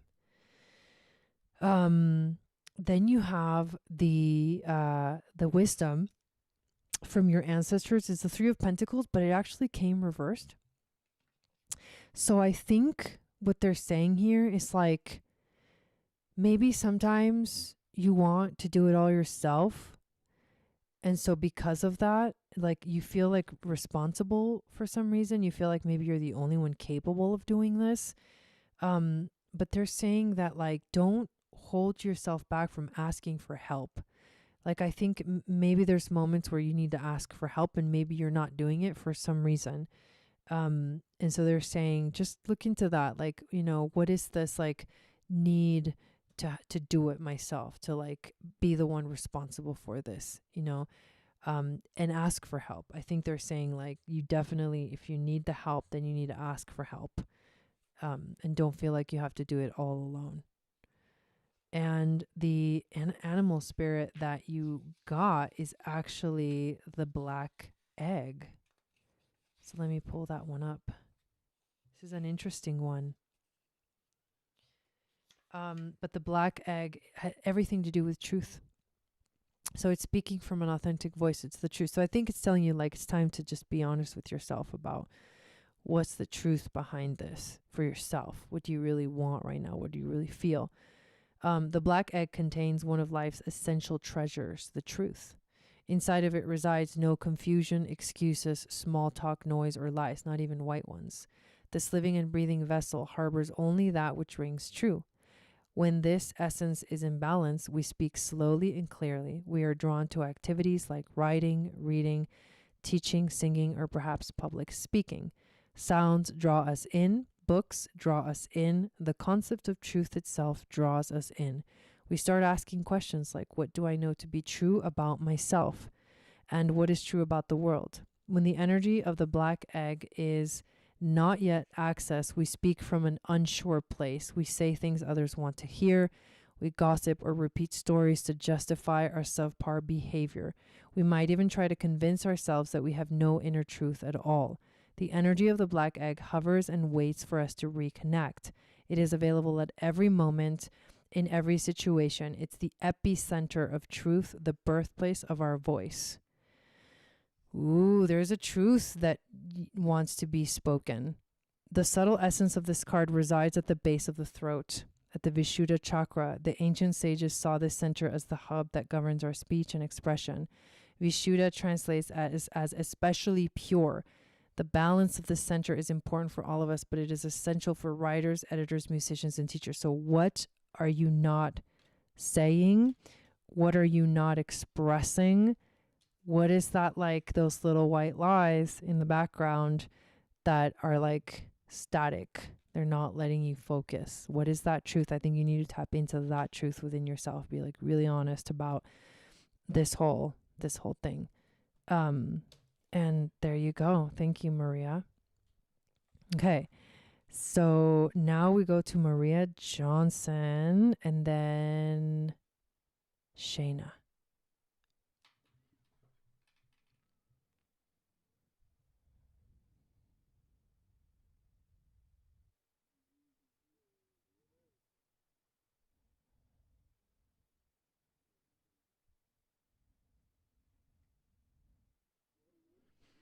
Okay, here we go. Maria Johnson's question.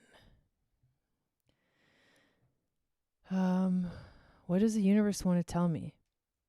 I have been working on my passion, building my business and side hustles so I can quit my job. This all resonates very. You're welcome, Maria. So I can quit my job. Okay. So for this kind of question, honestly, if you want to ask the universe what it wants to tell you, I'd rather use the tarot cards. So we don't need your natal chart to do that. Unless you specifically would like me to look at the astrology, then I can do that. I just got like, I kind of feel like maybe we should, actually. I changed my mind. Because I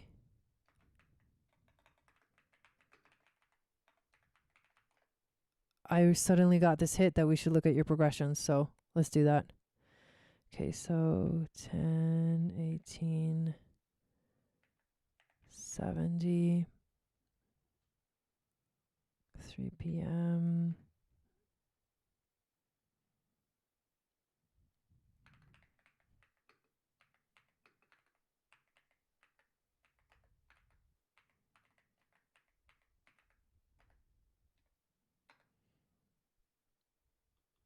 And I'm going to have to hang on. I have to find this in the...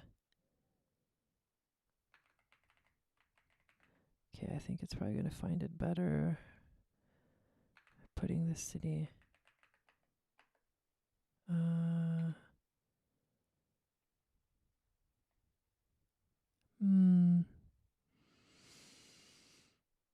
That's interesting.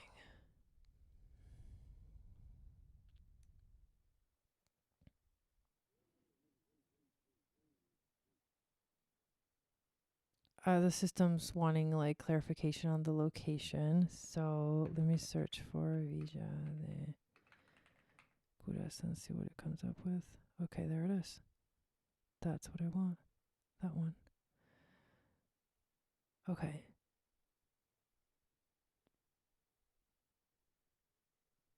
So we have a list going on, and if you want to get on the list, it's $25. So October 18th. Oh, I could do one more after Shayna, and that's it. But right now we're working on the people that are actually on the list. Okay, so 3 p.m.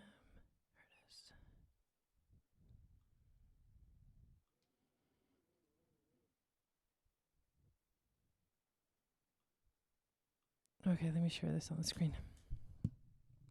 All right. And then you're like, I'm good with tarot.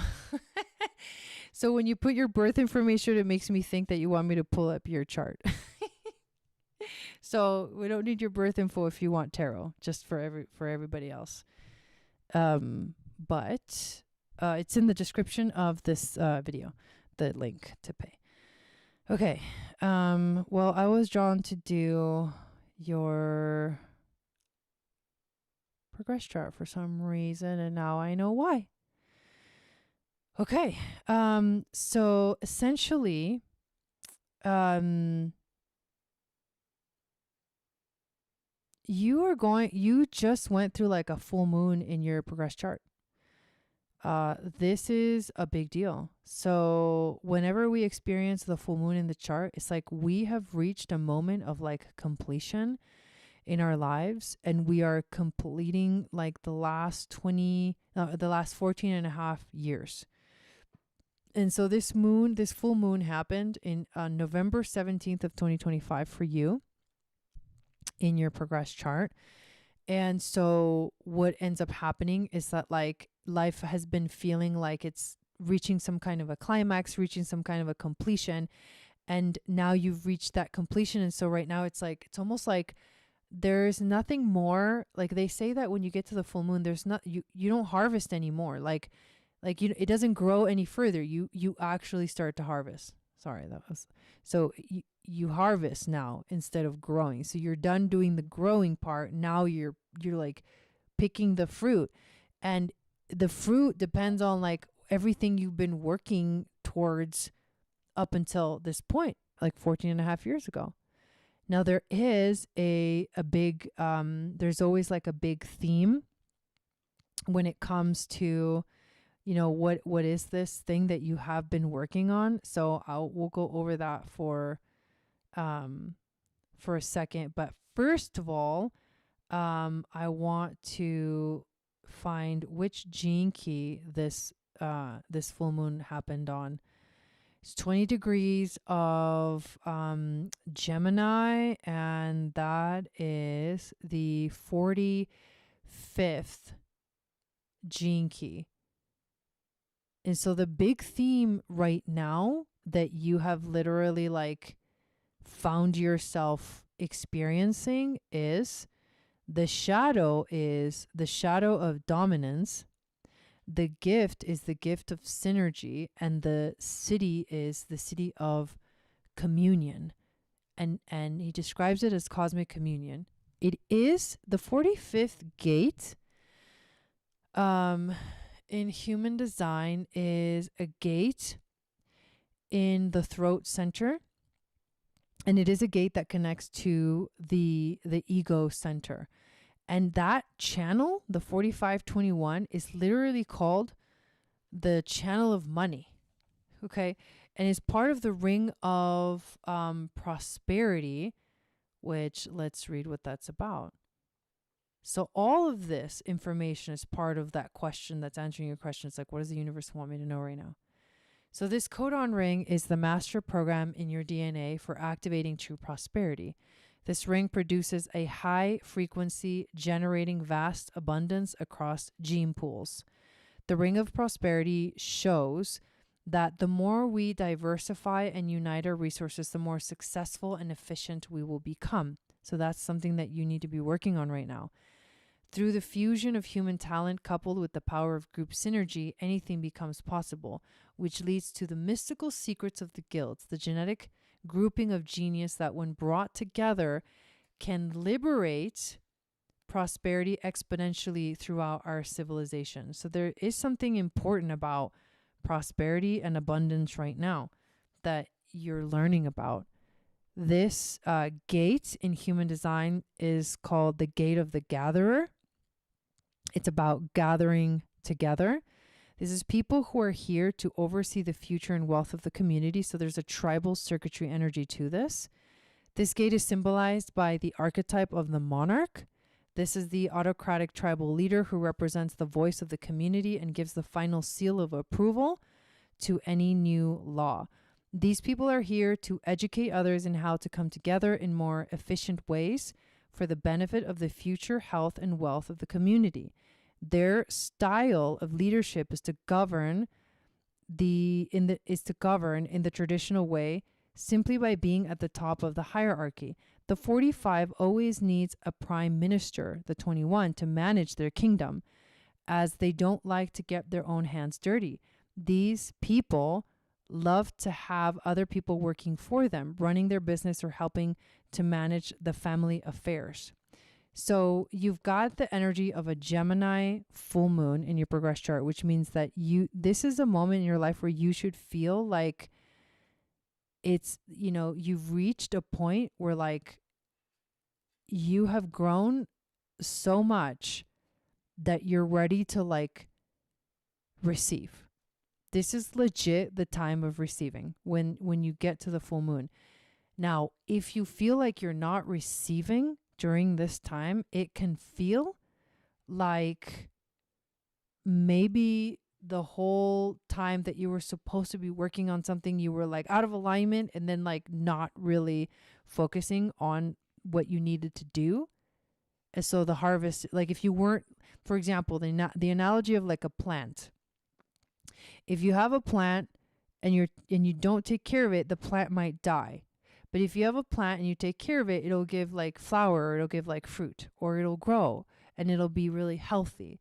So everything is about like how much have you been taking care of your dreams in the last 14 and a half years to where you are right now, and where do you feel that you're at right now?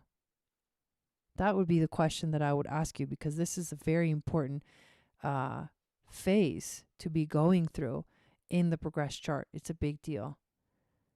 So do you feel like you've accomplished something? Do you feel like you've been working towards something? Do you feel like you've reached a point of like, okay, this is it. You know, I'm ready to like now begin to harvest and receive from all the things that I've been putting my focus and my energy into. So maybe the universe wants to tell you that you need to allow yourself to receive now. And maybe that receiving is like, maybe the threshold is here to like take that leap of faith.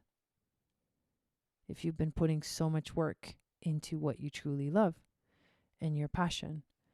Those are the questions that I would recommend that you sit with at this time. But essentially, this is the time to receive now. And if you feel like, oh my God, I'm not in the right place to receive, how can you get into the right place to receive? Do you feel worthy enough? You know, sometimes it's like self-esteem stuff. And sometimes it's subconscious stuff. Like you don't even know it's there until somehow it shows up. And you're like, oh my God, I didn't think I was being insecure, but I was, or whatever the issue is. So those would be the questions that I would ask yourself. But the universe wants you to start receiving. That would be the answer to your question. Okay, thank you, Maria. Hopefully that gave you some clarity. So next we have Shayna. So Shayna, go ahead and put up your question. And so now the list is officially closed. We did get one more person, and I'm going to put your name on the list now. Mark. Okay, Mark is going to be the last one.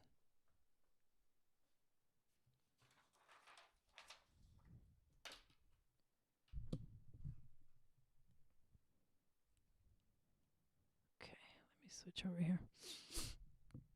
Okay, here we go. Here's the question. Was diagnosed with breast cancer on December 16th. I am sorry to hear that. I heard you say that your intention was to be cancer free, and I didn't want to ask, live on friggin' YouTube, but I was wondering if that's what had happened, so I'm sorry to hear that. It's the right breast. I'm curious about the right side. Why the masculine side? Okay, yeah. What initiation is this portal for me? And can we take a trip to the Akashic? I can do a tarot reading. I don't normally do Akashic readings for this, but I can definitely tune in and allow more of like the intuitive side of it. But I'll use the cards also.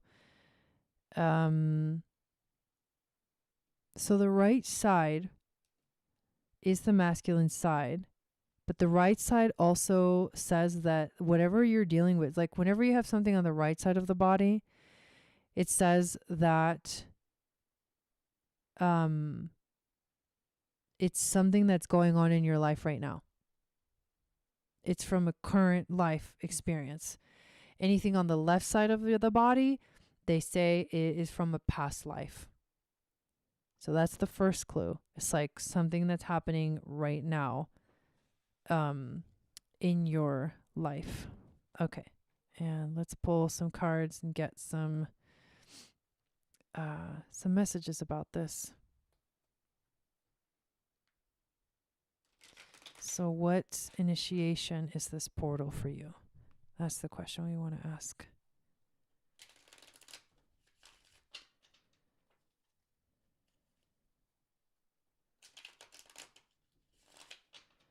What does Shayna need to know right now about this diagnosis? Anything she needs to know right now that can help her understand this experience? Thank you, thank you, thank you, thank you, thank you, thank you, thank you, thank you. All right, so we pull current energies. Okay.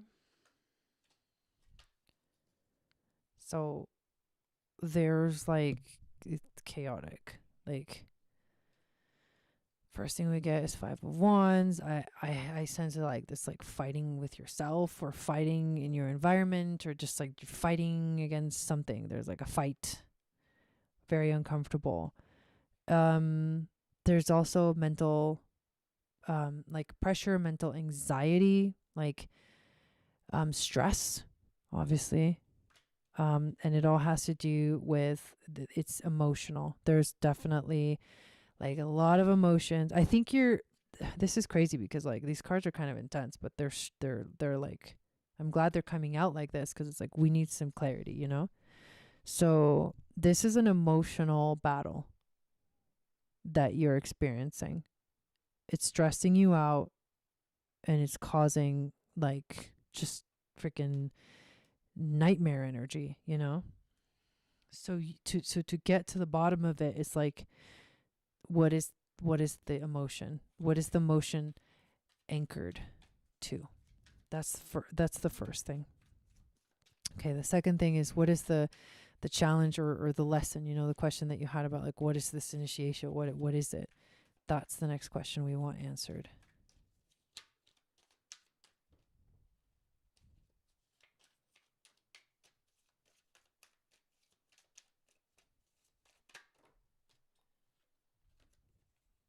Okay. So the challenge is we get the Queen of Swords. The challenge is like is to see the truth. And the truth is like it's your word. Like it is what you say aligned with how you really feel? Right? Or is it like is there a mismatch between like heart and mind?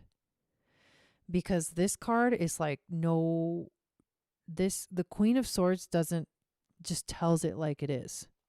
And that's the challenge. I think it's like to face the truth of what the situation is. That's the challenge.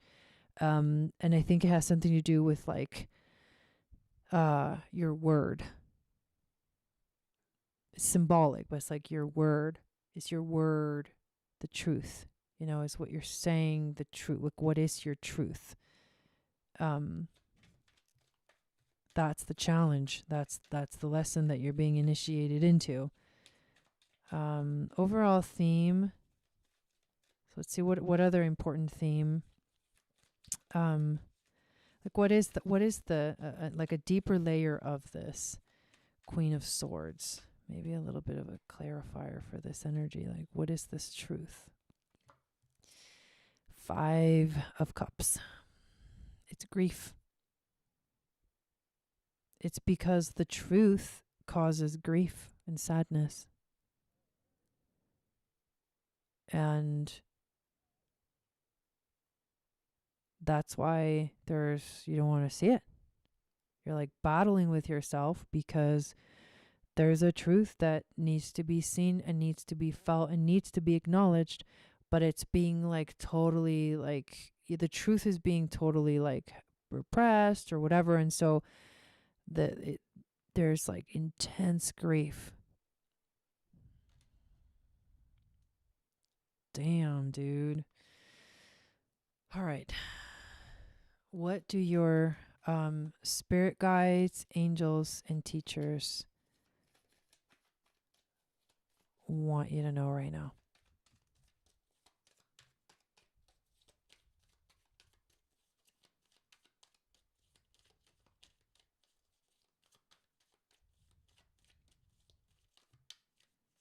What do they want you to know right now? What's going to be their wisdom to you right now?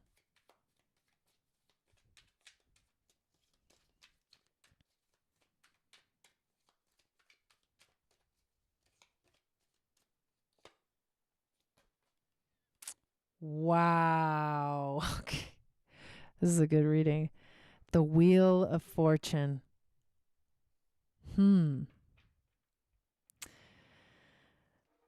It's in your hands, and it's not in your hands. It's like you need to take a chance. You need to spin the wheel. This is also like, could be the wheel of like karma. You know, when you spin the wheel, it's like you don't know what you're going to get.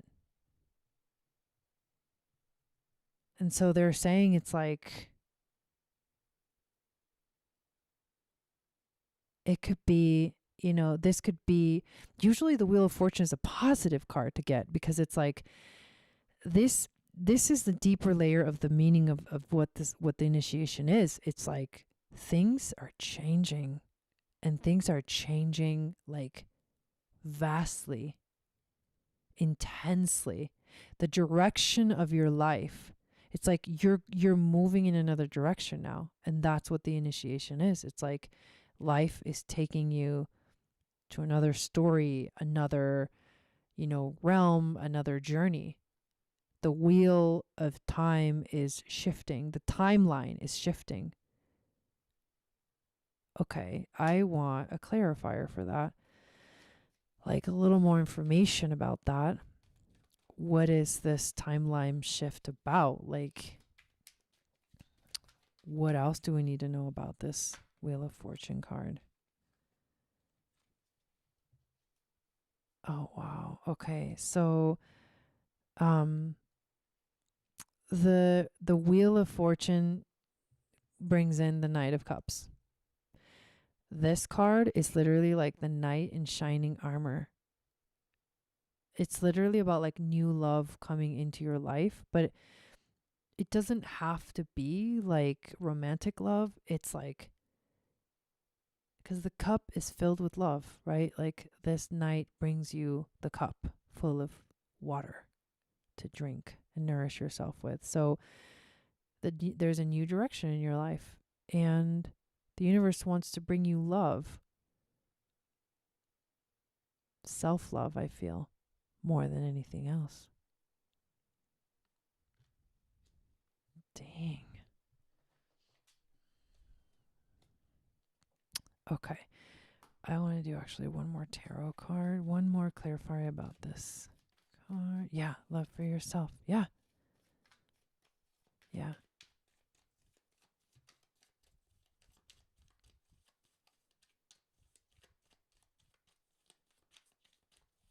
One more clarifier. Oh, okay. You also get Seven of Swords. So there's deception going on. Again, the swords, it's like, where's the deception? You know, where's the deception found? Don't misguide yourself, and don't let others misguide you either. What animal spirit is here to guide you? Okay. The moth.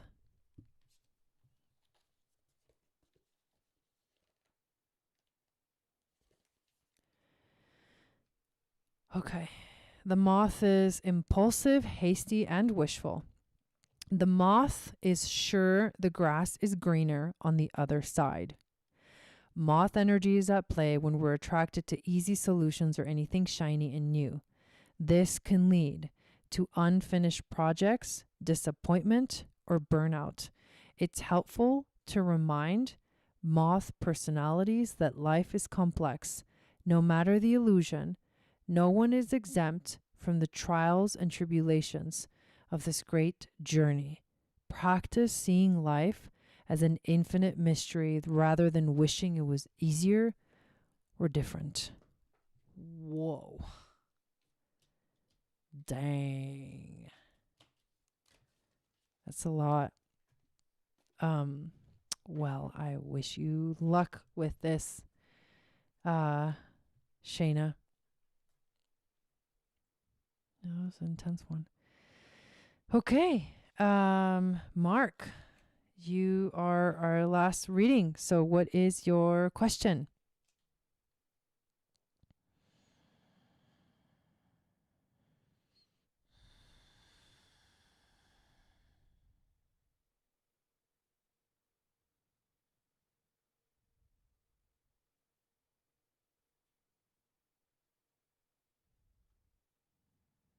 So I'm looking at what you put up here. I'm assuming this is you. Kiki. Kiki. Kiki's on the move. Is that you, Mark? Yes, Shayna. Yes. Yes. That's a good choice. You won't regret that.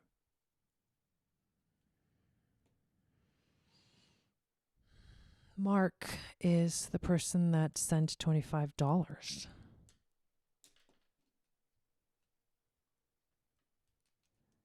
So I only have the name on the screen. So I don't know. Okay. What's your name?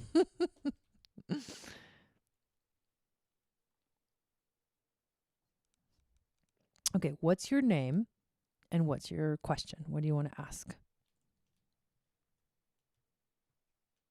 You can Mama O. I'll do it for you, Mama O. I'll do it for you if you want to.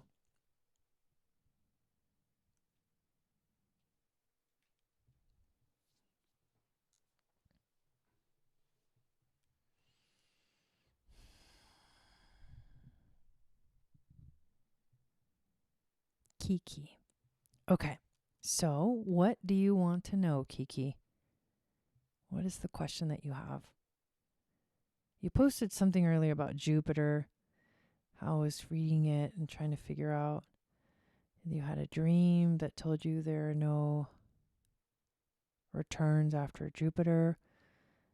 I wonder if you would shed any light on that. I'm not sure how to look at it. Thanks for any insights you might have. No returns after Jupiter, it said. Yeah, so clarify that a little bit. Like, what are you wanting to know? So I had a dream that told me no returns after Jupiter.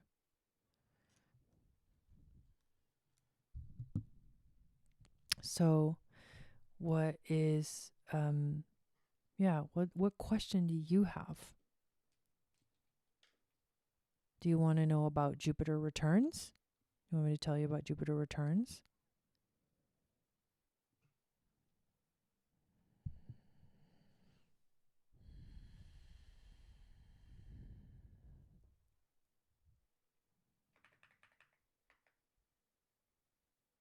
June 11th, 1979, 8:08 a.m.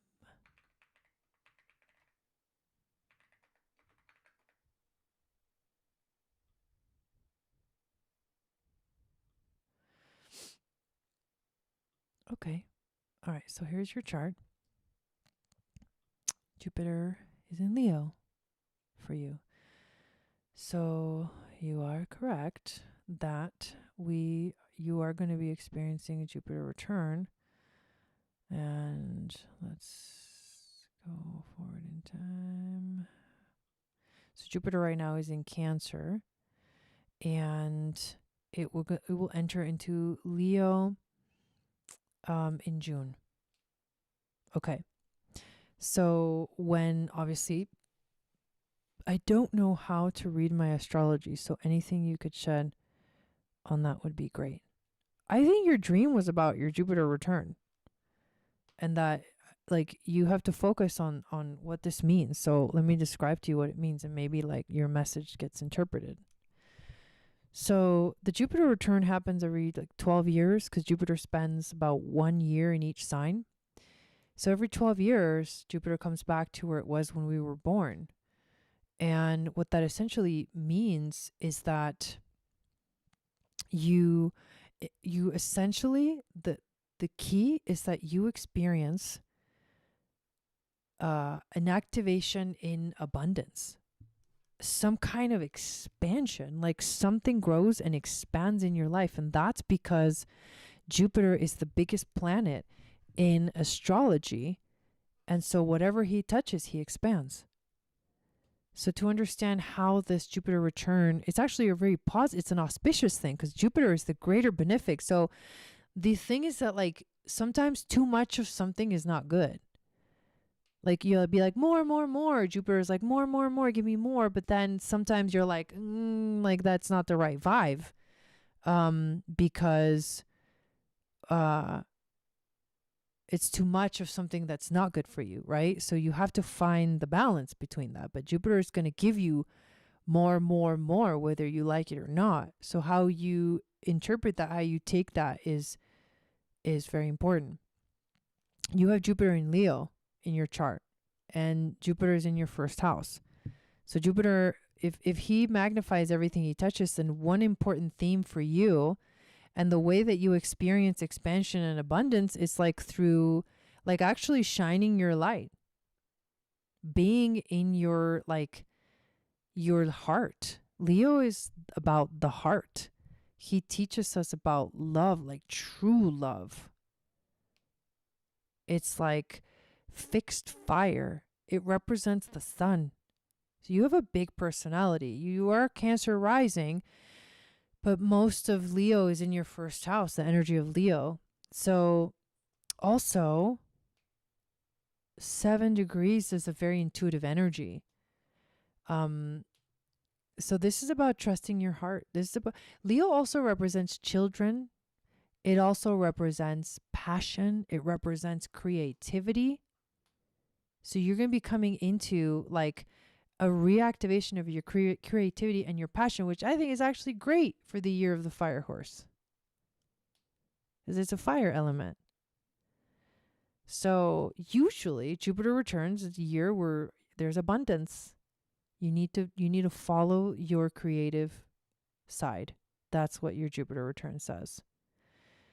I just started a YouTube channel to help people find freedom. Nice. Well, that's awesome. So the general message of a Jupiter return would be, is this like, go max, like follow your heart, follow your creativity, follow your passion, play. The innocence, it's like heal your inner child. Let your inner child guide you. Free your inner child. Let her come out to play, And that will be like magical for you. Starting in June.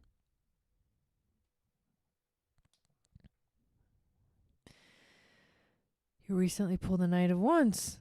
There you go. I just pulled that card not too long ago. Yeah, the fire horse energy. It's really powerful.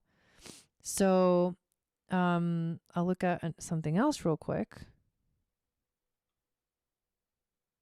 Okay, 45 is your life's work. Okay, so you came in right when I was talking about that, and so you needed to hear that too for yourself.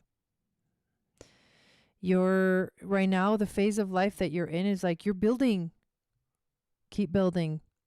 Keep watering those seeds because the seeds are starting to grow. And your freaking new moon that you experienced.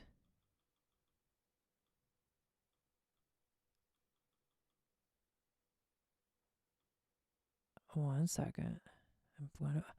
I'm gonna find it.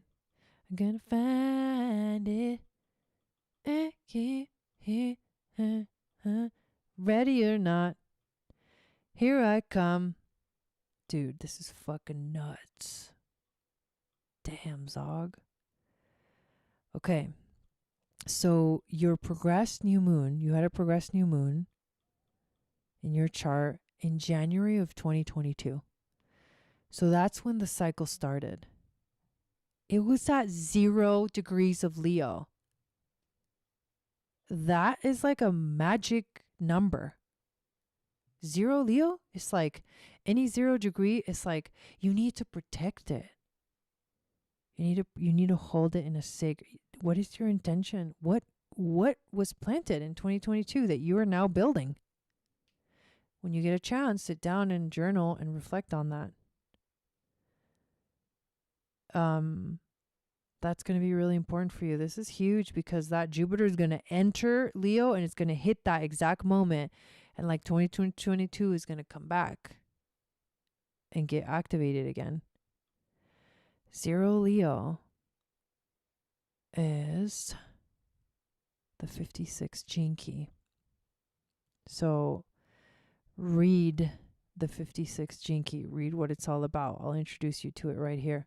Go to genekeys.com, GENE, or just look at 56 gene key. Okay, so it's shadow of distraction, gift of enrichment, and city of intoxication. It's divine indulgence. That's what you're diving into. Divine indulgence. Wow. It's the codon ring of trials. It was a deep spiritual awakening in 2022. Yeah. Codon ring of trials.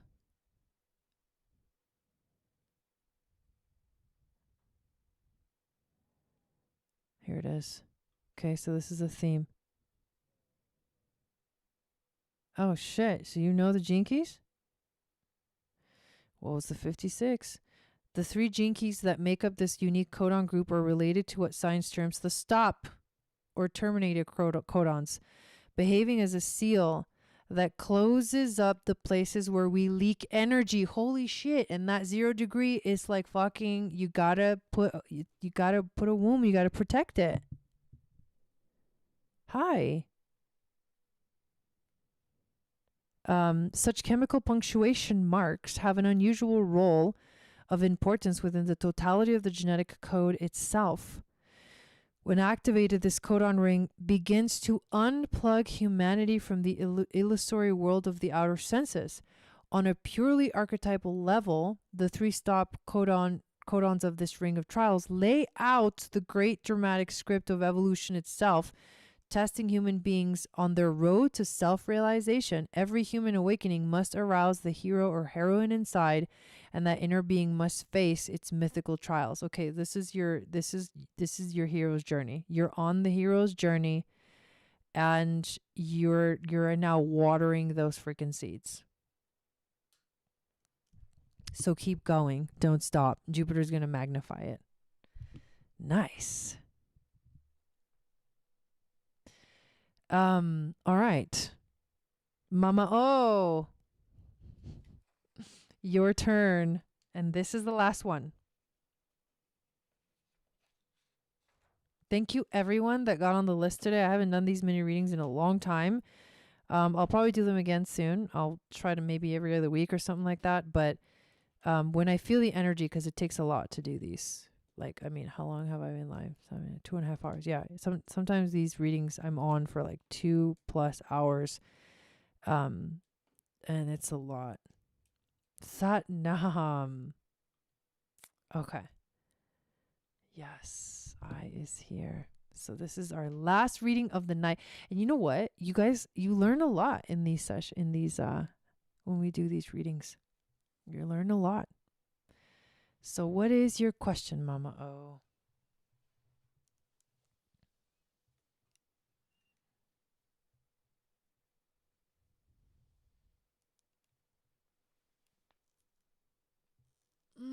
I've had a freaking yesterday. That solar flare like fucked me up, dude. I like still have a migraine, like a tension headache. It's weird. Sure. What do you want to know? What's your question? I love doing the cards.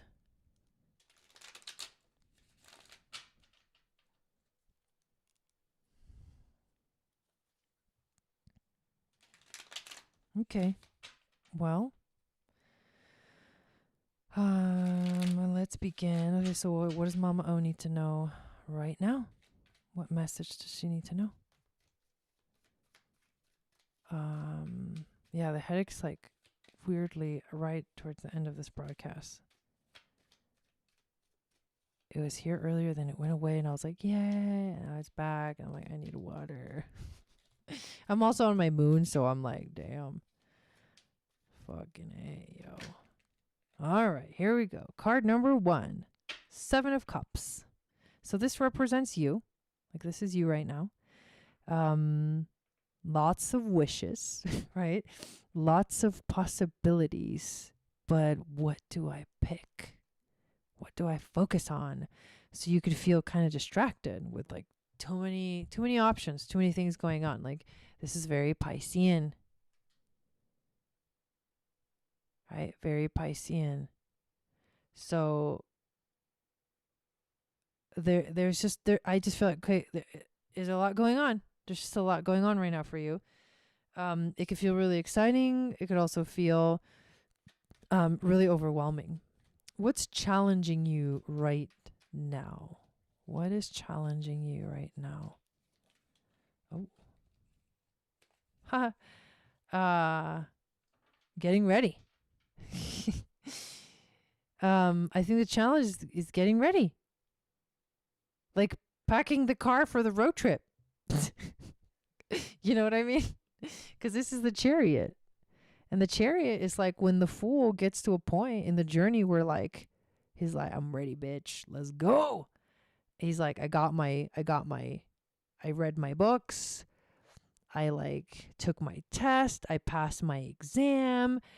And I graduated, but now the real journey begins. You know, so the challenge is like getting ready, like packing the car and getting ready to go on your new journeys, on a new adventure. That's a challenge for you right now. Maybe you feel unprepared, like you're training for a marathon. What is the overall theme for you? Okay, so the overall theme for you right now is King of Wands. What you're working on right now is like mastering your passions. Like trusting like that you are being guided by your passion. It's like this guy knows his power, you know? King of Wands is like the king of fire energy. He knows his power. He's in his element. I'm traveling all year and getting ready for all trips. That's hilarious. So there's a lot of passion, and you're essentially like learning how to like fine tune that and work with it. What is the message to you that your spirit guides want to tell you right now? Oh my God, I love this. Okay. Knight of Wands, which is literally like the fire horse. So I think this is a message. This card has been coming out today. This is the third time it's mentioned. And so they're saying go for it. Don't stop. Because you're on a roll. You know, they want you to keep connecting to that energy, like be in your passion. That's the whole point of life, you know? Follow your dreams. I like this. And act. This is about like act. Take action. What animal spirit is currently guiding you right now in your life? Yeah, I know. The fire horse keeps coming out. Which animal is guiding you in your life right now? And then I want you to pick a number between 1 and 64. Okay. The hyena. It's also a fire element. Okay, the fire keeps coming out. What's the hyena about? Humor, wit, and sarcasm. The hyena personality is a jokester and crowd pleaser. Ooh, but below the surface, there are unfulfilled dreams to be realized. When the hyena card appears, it's time to reflect on your reliance on sarcasm and humor to express your truth. Are you using jokes to hide old resentments in relationships or mask things that you feel uncomfortable discussing? What would happen if you took your goals Seriously. Damn. Damn, dude. That's fucking heavy. It's a little bit like, ooh, spicy.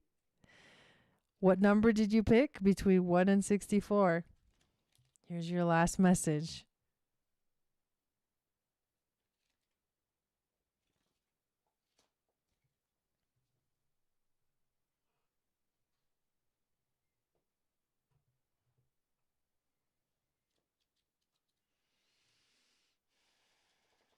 I know you got jokes. All right, pick a number between 1 and 64.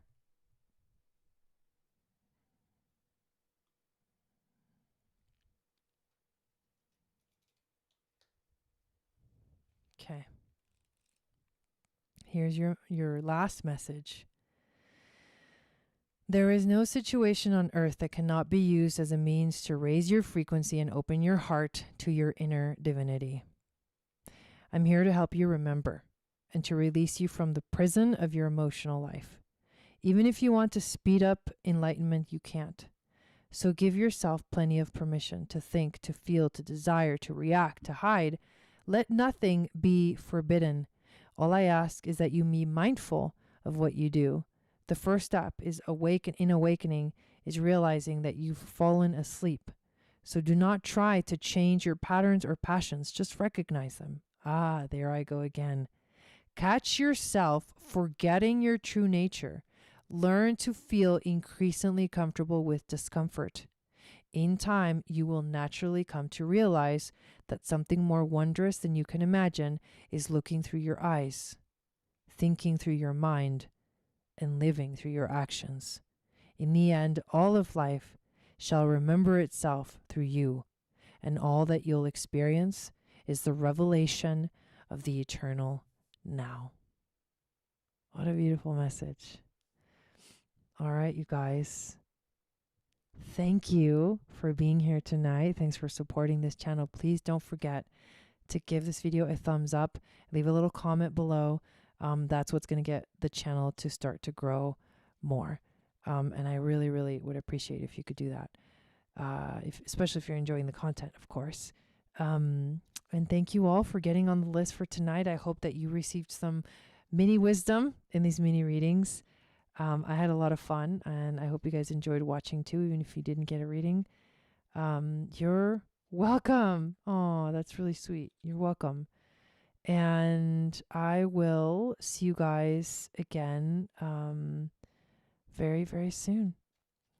And enjoy this week. And next week is a huge deal. It's the last week of Pisces at 29 degrees of Neptune at 29 degrees of Pisces. It's a big deal. Like, I feel the headache. It's all part of it. Like the astrology, the sun, like everything going on is like overwhelming right now. So also make sure you take care of yourself. All right. I will see you guys next time. Have an amazing rest of your week, and Sat Nam.